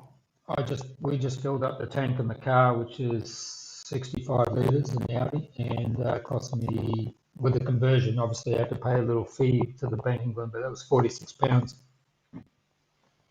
And how many litres is that? 65. And what's that, diesel or unleaded? 95 leaded. 95 leaded. Unleaded, I remember. Unleaded. Shows my age. So, fuck me, you couldn't fill up a fucking car in the UK for fucking that. 40 odd quid. So it's full, so we get what, 850 kilometres out of the tank for that. That's a big difference. Yeah, and well, I'm sitting inside now with dirt and shorts because it's warm, which most people don't know. The heating is done in a central place in Minsk, and then it's distributed through pipes through everywhere. So it just turns on automatically, and then it turns off just afterwards. You're very much on in like industrial heating system rather than each household having its own central heating boiler. Yeah. You're off a central boiler that's controlled by the state, rather than controlled by yourself, and you pay electricity company or gas company to power that. Yeah. So our apartment every month, heating and electricity is about $30 US. So really, it doesn't cost to live in the fucking UK at the moment, then? No. To rent a one-bedroom place here, all the bills, nice place with all the bills, probably about $250 US a month. And it's about 1 for 1 point something to the pound, so it's not a lot more than that in English pounds. Yeah.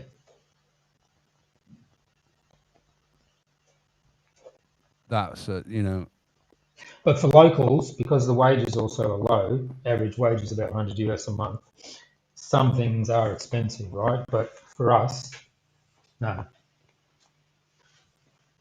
So to come to live, so as an English, so if I had money, right, and I wanted to find a nice place to come and retire, settle down with good, you know, Christian values, you know, if you do all right, we'll leave you alone and all that shit. No, right? LBG alphabet crap. Yeah, well, you know, we don't go in for any of that. No woke stuff here. No woke stuff here. If you want a no politically correct stuff. Yeah, so if you want to live by that, then, you know, how easy is it to come and live there? I'm going through the process now, so I need. Well, obviously married to someone, so it makes it easier. But I've got to get a medical. I've got to have an interview, and I've got to get a police check, which I've done in England and in Australia, obviously. That's about it. It's going to take 2 months. So when I come back in March, I've got to stay here for 2 months because they take my passport, and then that's it. Oh. All right, insurance. I've got to get insurance, which is about 120 euros a year, medical insurance. So I couldn't just rock up to your country then and without no documentation and just say, let me in, and you let me in? You can. You can come to the border and you can stay here for 30 days as long as you've got medical insurance and, you know, a few $100s. Well, yeah, but that's like most countries, isn't it? If you want to go and visit, you're more than welcome, but you've got to have the means to support yourself and some sort of insurance to stay in country. Yeah, they take, I think they took 7,000 people last year with political asylum from America and England and all these other places. Oh yeah, they had to, didn't they? They had to get out. They took all those. Yeah, in, so you can come that way as well, political asylum. But they won't tolerate any woke bullshit. No. Like the British Embassy, which is Old Marks Avenue, which is right on the avenue, they put up the alphabet flag and they were told to put it down straight away. Ooh. Yeah. Could I get Vanish is said, can he claim asylum in Minsk? Yeah. Yeah, drive to the border, mate. You got your own transport. You got your own on wheels, mate. Yeah, just tell me persecuted him. But the only problem is if you turn up at the border and say you're gay, and that's why you're running, because you're persecuted. Yeah, you can't use that over there, mate. It's not fucking. No. You can be that here. Well, yeah, I know you can. I'm just keep it to yourself. You don't have to flaunt it like in the West. Yeah, that's the only problem, isn't it? It's all this now. Is I don't care what you are, but why do you have to fucking flaunt it? Exactly. And it just changed the education system here in Russia, so everything's now going to focus on sciences and engineering and everything. You posted to me the other day about their investment into their pensions and what they do and how they invest into the future of their people. Oh yeah, the rainy day fund, yeah. The rainy day fund, that was it. Yeah, they got a couple billion in it now, and it was obviously full of Western currencies, but now they've got rid of the pound, they've got rid of the euro. There's only a bit of dollars left. They're moving over Chinese yuan and gold. Oh, I'm trying to find it now. What was it? It was something like they tax the energy companies or something and put it into this fund for the people. For I don't know. Yeah. And also, don't forget, in Russia, it's a flat tax, which is about 15%. So no matter how much you earn, you just pay 15%. Seems that people knock it, but to me, it seems a lot fairer system. All right, there might be some open corruption and shit like that. I don't know. It's like every country is some sort of... Well, you think there's no corruption in the UK Parliament? Well, we all know, mate. This is it. This is what we're saying. If we think there ain't no corruption in all parliaments in all of the world, then, then we ought to, like, bury ourselves now. So, yeah, I think they're a little bit more open. Yeah, and also don't forget. No, well, it's illegal for all that. I mean, if you of course it is. For 20 years, yeah. So, but for example, they don't mind in Belarus, for example, they don't mind Lukashenko in charge because at least he's stopping still. Even if he's taking a bit of money, at least he's stopping everybody else taking the money. Is it like the better the devil you know? I don't know. Well, he finds out stuff, he stops it straight away. It's a bit like... Masks is a good example. Masks, they brought in mandatory masks here. He found out a week later, sacked the health minister, and all masks stopped. Well, it was a bit like Putin, right? Can you imagine, right? Boris Johnson, right? We got the oil refineries and shit like that, right? And I seen a video of Putin going to all the oil refinery executives because they were on strike.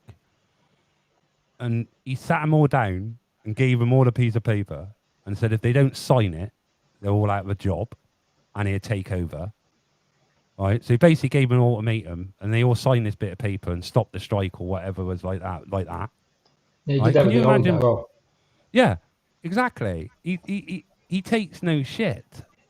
Well, there's a new laws now in Russia that they're just about to put in, and if you're an oligarch, for example, and you're making money in Russia, well, then you have to live there.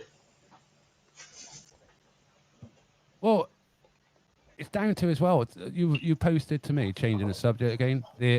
Rishi Sunak is going to change the law about the union striking. He's going to make it that companies can sack them.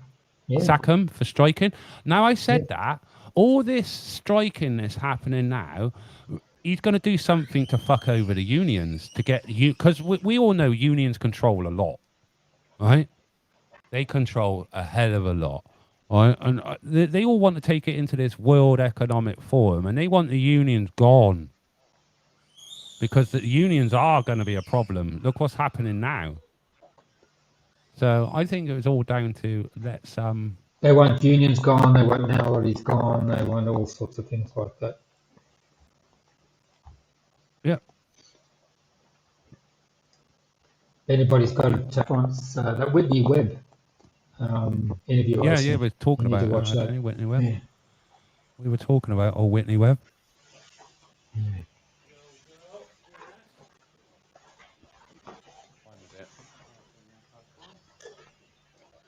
Well, it's oh yeah, it's a few hours on over there. Oh, it's the old chat he's saying. Keep calm and carry on, plebs. Yep.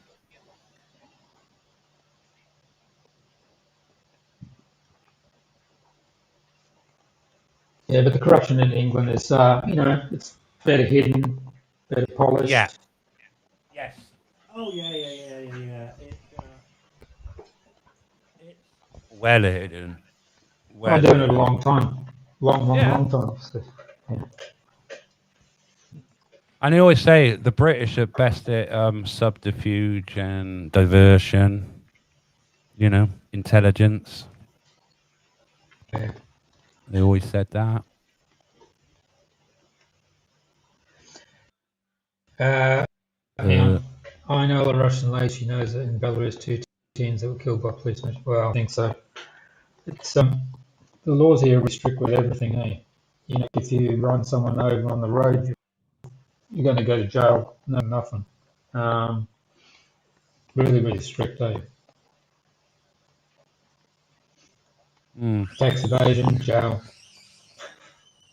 And they have a lot tougher jail sentence, don't they? You can go to jail for just even possession of weed and things like that, can't you? Yeah, I think it's 15 years or something. Fucking hell. You don't have to be a dealer, you just have it. Yeah, but I haven't seen any drug problems around here. As you've seen on the videos, it's clean.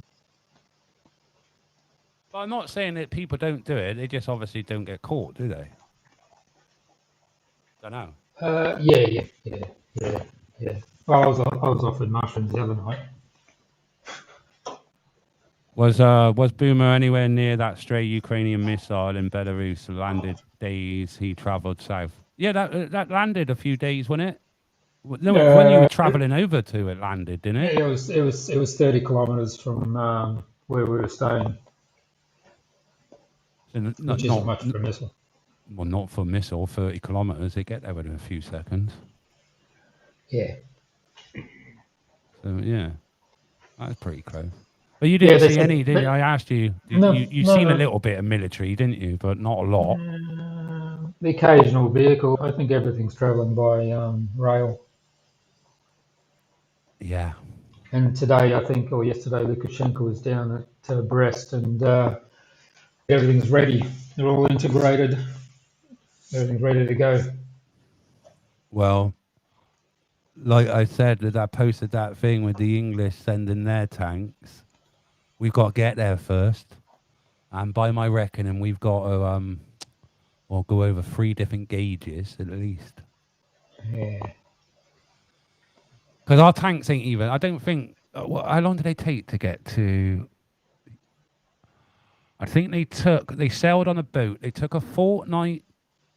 I think they took a fortnight to get to a certain place and then they took another few days to travel up country. So yeah, it's going to take a good month or so to get vehicles there. Everybody should realise NATO doctrine is there's no way, this is in the Cold War, not now, but there was no way they would hold back a Soviet attack and they were going to use tactical nukes. Yeah.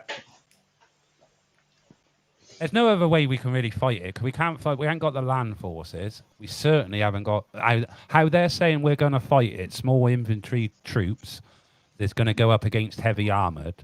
Then I've never known that ever to fare well. You might get a few. I'll tell you what now. Russia is not even interested in going west at all, eh? Not close. The only reason they're in Ukraine is because of the Nazis and NATO. And that battle in Ukraine now is not between Ukraine and Russia; it's between Russia and. Yep. We only got 300 tanks. Yeah, I don't think we even got that swift. You got to remember, we might have 300 tanks, but how many out of that 300 is actually combat effective, combat ready? Because look at the Germans the other day; they got all their tanks out. None of them started. Yeah. Right, all our tanks. Right, it's weird. All right, being a cavalry and a tankman, I know all about it. Right, your tank sits in your hangar. All right, which is your tank that sits in your hangar is not battle effective. All right, it's got to be prepped. All right, normal prepping, you know, everything's got to go onto that tank because you don't keep any tools, anything on that tank. So you got to load your tank. So you normally can get your tank ready within 24 hours, ready to move. That's if you're lead battalion. All right, so that's 24 hours. Then your tanks have got to roll out down to the railhead. Yeah, it's not an easy task. Not an easy task. And then they've got to get all the Chobham armor, all the armor. It's an industrial warfare. Don't forget, it's industrial warfare. Look, can't keep up. All our ammunition, all our armor, right? Our plated armor, our Chobham, is stored in the UK. So that's got to be brought out to theatre. So there's no way. I said by March anyway. Nothing's going to happen until March. I think ground will go in, or we'll have some sort of forces on the ground. Yeah, well, that's what I personally think. Better watch the Christmas here, which is tomorrow. Because they're threatening it. There's more videos being posted of troops up in Estonia. There's more and more being posted on a daily basis saying, you know, troops are getting ready. They're on a joint exercise at the moment in Estonia, in the woods. Yeah, I think also NATO's going to do their annual nuclear exercise as well, right near the border. Yeah. In a hope to spark something. Yeah, that's why Russia's being careful, because they're, you know, being goaded into doing something. Mm.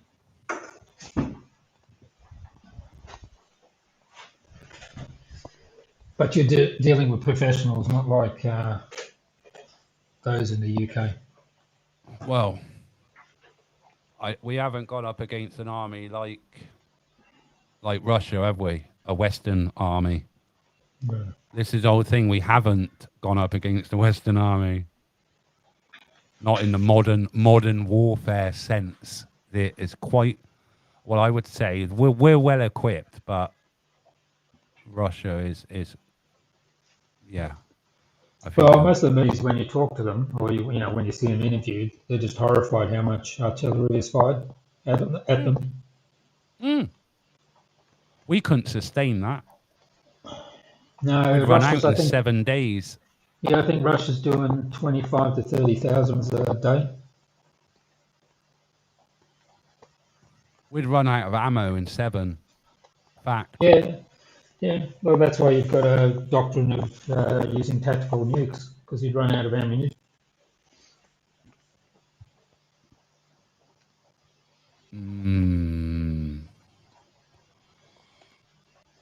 But also, as you know, and as Swift just said, Swift and Bold, you know, they're causing problems in Serbia again at the moment. Yep. Serbia trouble there. Well, yeah, then that'll go in there. UN will have another excuse to go back in there then, won't they? Yeah. And you see what fucked up last time that we went in there. Well, as you know, they try to cause problems here in 2020. Where else? Georgia, Kazakhstan. So they're constantly, and just from Kazakhstan is they just found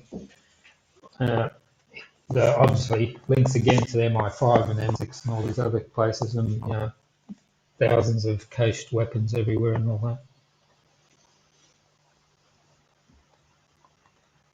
And the West has lost Syria because it's nearly finished now. And if you have a look, Assad now is talking to The UAE was there, the Saudis, so he's back in all their graces again. So it was just a complete waste of time again.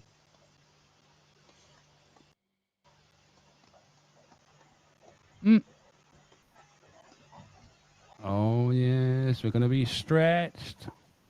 Going to be very stretched. We only got 125,000 soldiers anyway, I think.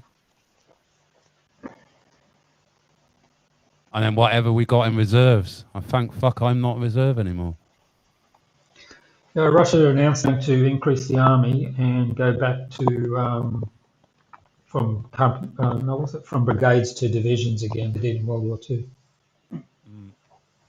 I'll be a home guard. I'll be a private pike. Yeah,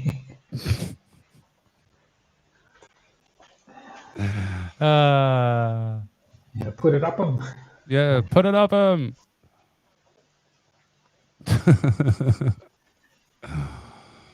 It's not a conventional war. It's a war against us. Keep up. We know it's a war against us. Nothing's a fucking, you know. We know what's going on, but we know how they're going to play it, don't we?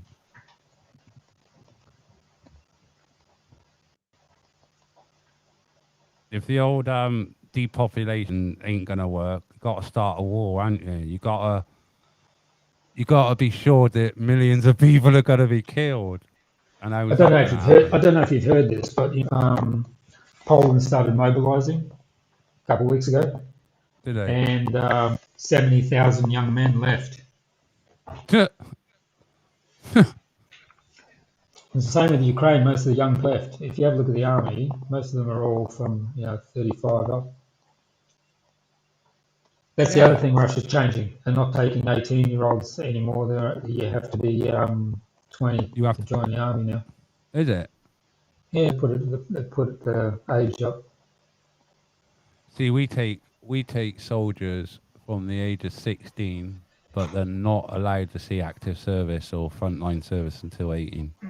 Yeah, well, they're just in Russia that between 18 and 20 you're an idiot, so they don't want them anymore. But even then, I think 18's a bit too young to be a soldier and fight for your country. For fucking sorry, you don't know fuck all about your country. You know, it's a bit weird.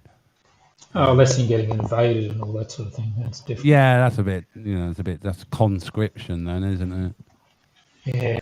So I'm sure it's not in the UK, but Poles are fleeing as well. They don't want to fight all the young ones.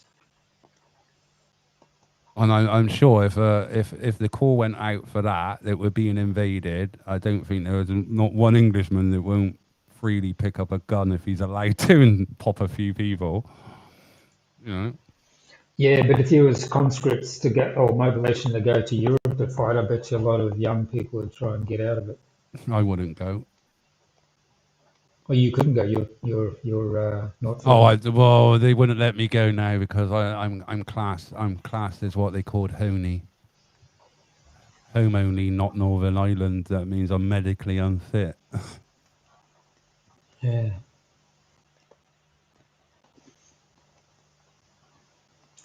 Interesting times, but if something's going to happen, well, something is going to happen. It'll be after New Year, after Christmas.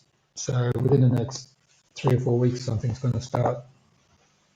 Yeah, but I'm saying the ground ain't good enough. If we're taking vehicles, we can't yet. Yeah. We can. Yeah, well, the ground's solid in the north of Ukraine, and tonight here it's -15, and the next it's -11 today, and the next few weeks it's going to be like that. So the whole of Ukraine will be solid.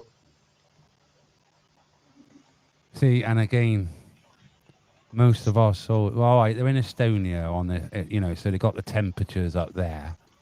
But most soldiers that don't fight in, Arctic conditions, because technically it is, it's minus weather all day, every day, and a night. So when you're out in it, you certainly feel it. And we're not really trained, to fight like that. Not going to be an easy one if it does. Anyway. Well, you shouldn't be there anyway. That's the same thing. If Well, no, well, there is that. If UK and US stop interfering with other countries, there'd be a lot less. Well, you know, that's US has been, you know, interfering in Ukraine for the last 60, 70 years now. So, you know, nothing's going to stop them now, is it? You know, as what does it say? Well, I think it was January 1st. January 1st, I think that's 101 years since you guys invaded Crimea. Well, this is quite true. See, you got people going on about Prince Harry now in his book. You know, all the revelations that he came out that basically he killed 25 Taliban himself, and he put it down to like a game of chess. Fucking mental. And what I thought was going to come out in his book was that he knew that he was Hewlett's child all along, but he was sworn to secrecy for the good of the monarchy. That's what I thought was going to come out in his book. You know, but obviously not. You know, and by all accounts, William smacked him down a bit. Well, my older brother smacked me down a little bit.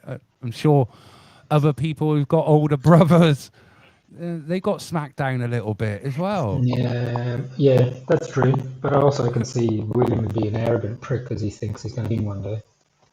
See, this is the thing, because I've seen videos, right, of being in lockdown, of William and Kate and the children on his estate, but somebody was filming him, but he was with the Duke, he was with Edward, right? And at that time, we weren't allowed to mix with family members, not even our own family, were we? All right?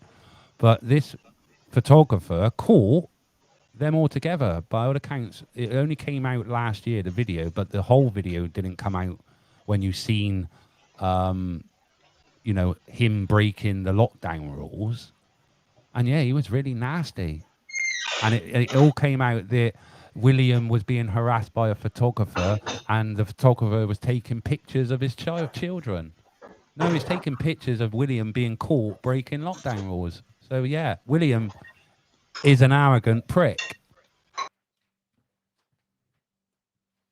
Excuse my French.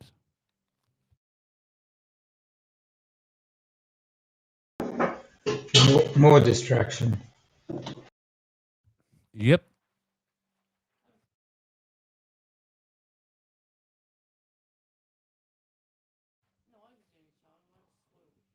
Yeah. Yeah, Harry's news, just a convenient distraction from run excess. Yeah, can't even say that, because those words are going to be taken in it suddenly and died.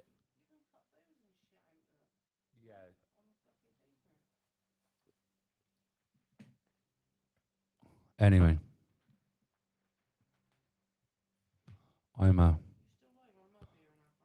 yeah, I gotta get going now, anyway. Oh yeah, it's Friday. Who's staying at your mum's tonight? Woohoo! Caden's not here tonight. Okay, if you're going to go, I'll go. If you want to, Yeah, if you want to see inside if you want to see the church inside tonight, tune in. Yeah, I've been 4 hours now. Fuck that. Yeah, it'll be around 7, so about 4 o'clock your time. What time? 4 o'clock. 4, 5, Around 6. Yeah, 4 o'clock your our time. time. Yeah, Yeah. I'll look out. I'm not religious. I just like the theatre of it. Yeah. It's quite nice, because you don't get to sit down in your churches, do you? No benches. No benches. But yeah, it'd be nice. You know, I'll tune in for that. Definitely tune in. Okay. All right, mate. Talk to you later. I'll Bye-bye. talk to you later. Bye, everybody. Everyone that's here. Oh, see ya. No, I don't want that. See you later, Boom. All right, let's go in there. Add source. Background music. Chill. Oh.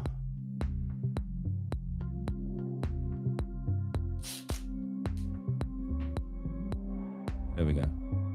Do-do-do-do.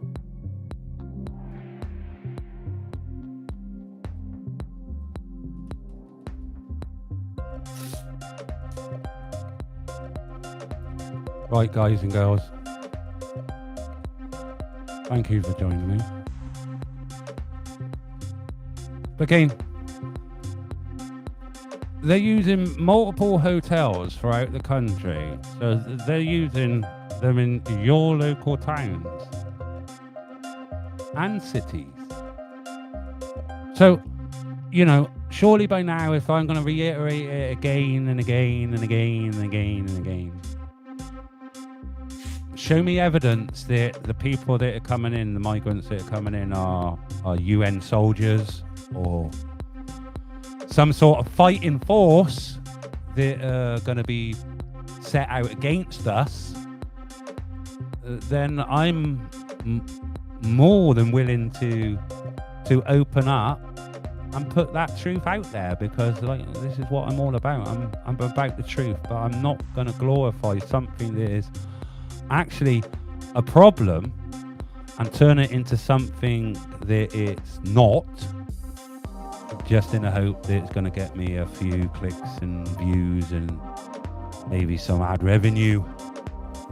That's not the way to go about it.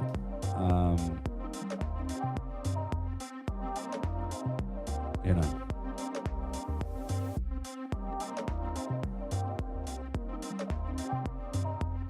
It's what everyone makes in it. So come and show me the evidence of boxes or, you know, army uniform and that sort of stuff. And I'll talk about it. And I'm sure if it was 100% true, would have went to the mainstream already or tried to.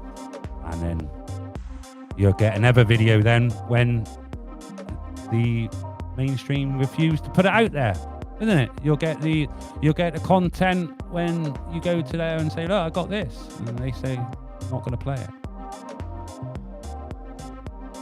You know? Again, evidence is the best thing. Is there a different agenda to why they're allowing tens of thousands of people to migrate here illegally across the channel? And there's also the legal migration that we've allowed in this year already, the 500,000 legal migrants that we've allowed to come in here and study and gain family visas to come here whilst they're studying. So the whole system is corrupt because you don't make money from helping your own. I think that's the mantra of the government, isn't it? You know, they could have cured our homeless crisis like they've cured the migrant crisis by putting our homeless up in the hotels. But they don't. And they're not. Because you don't make money from your own, do you? You can't.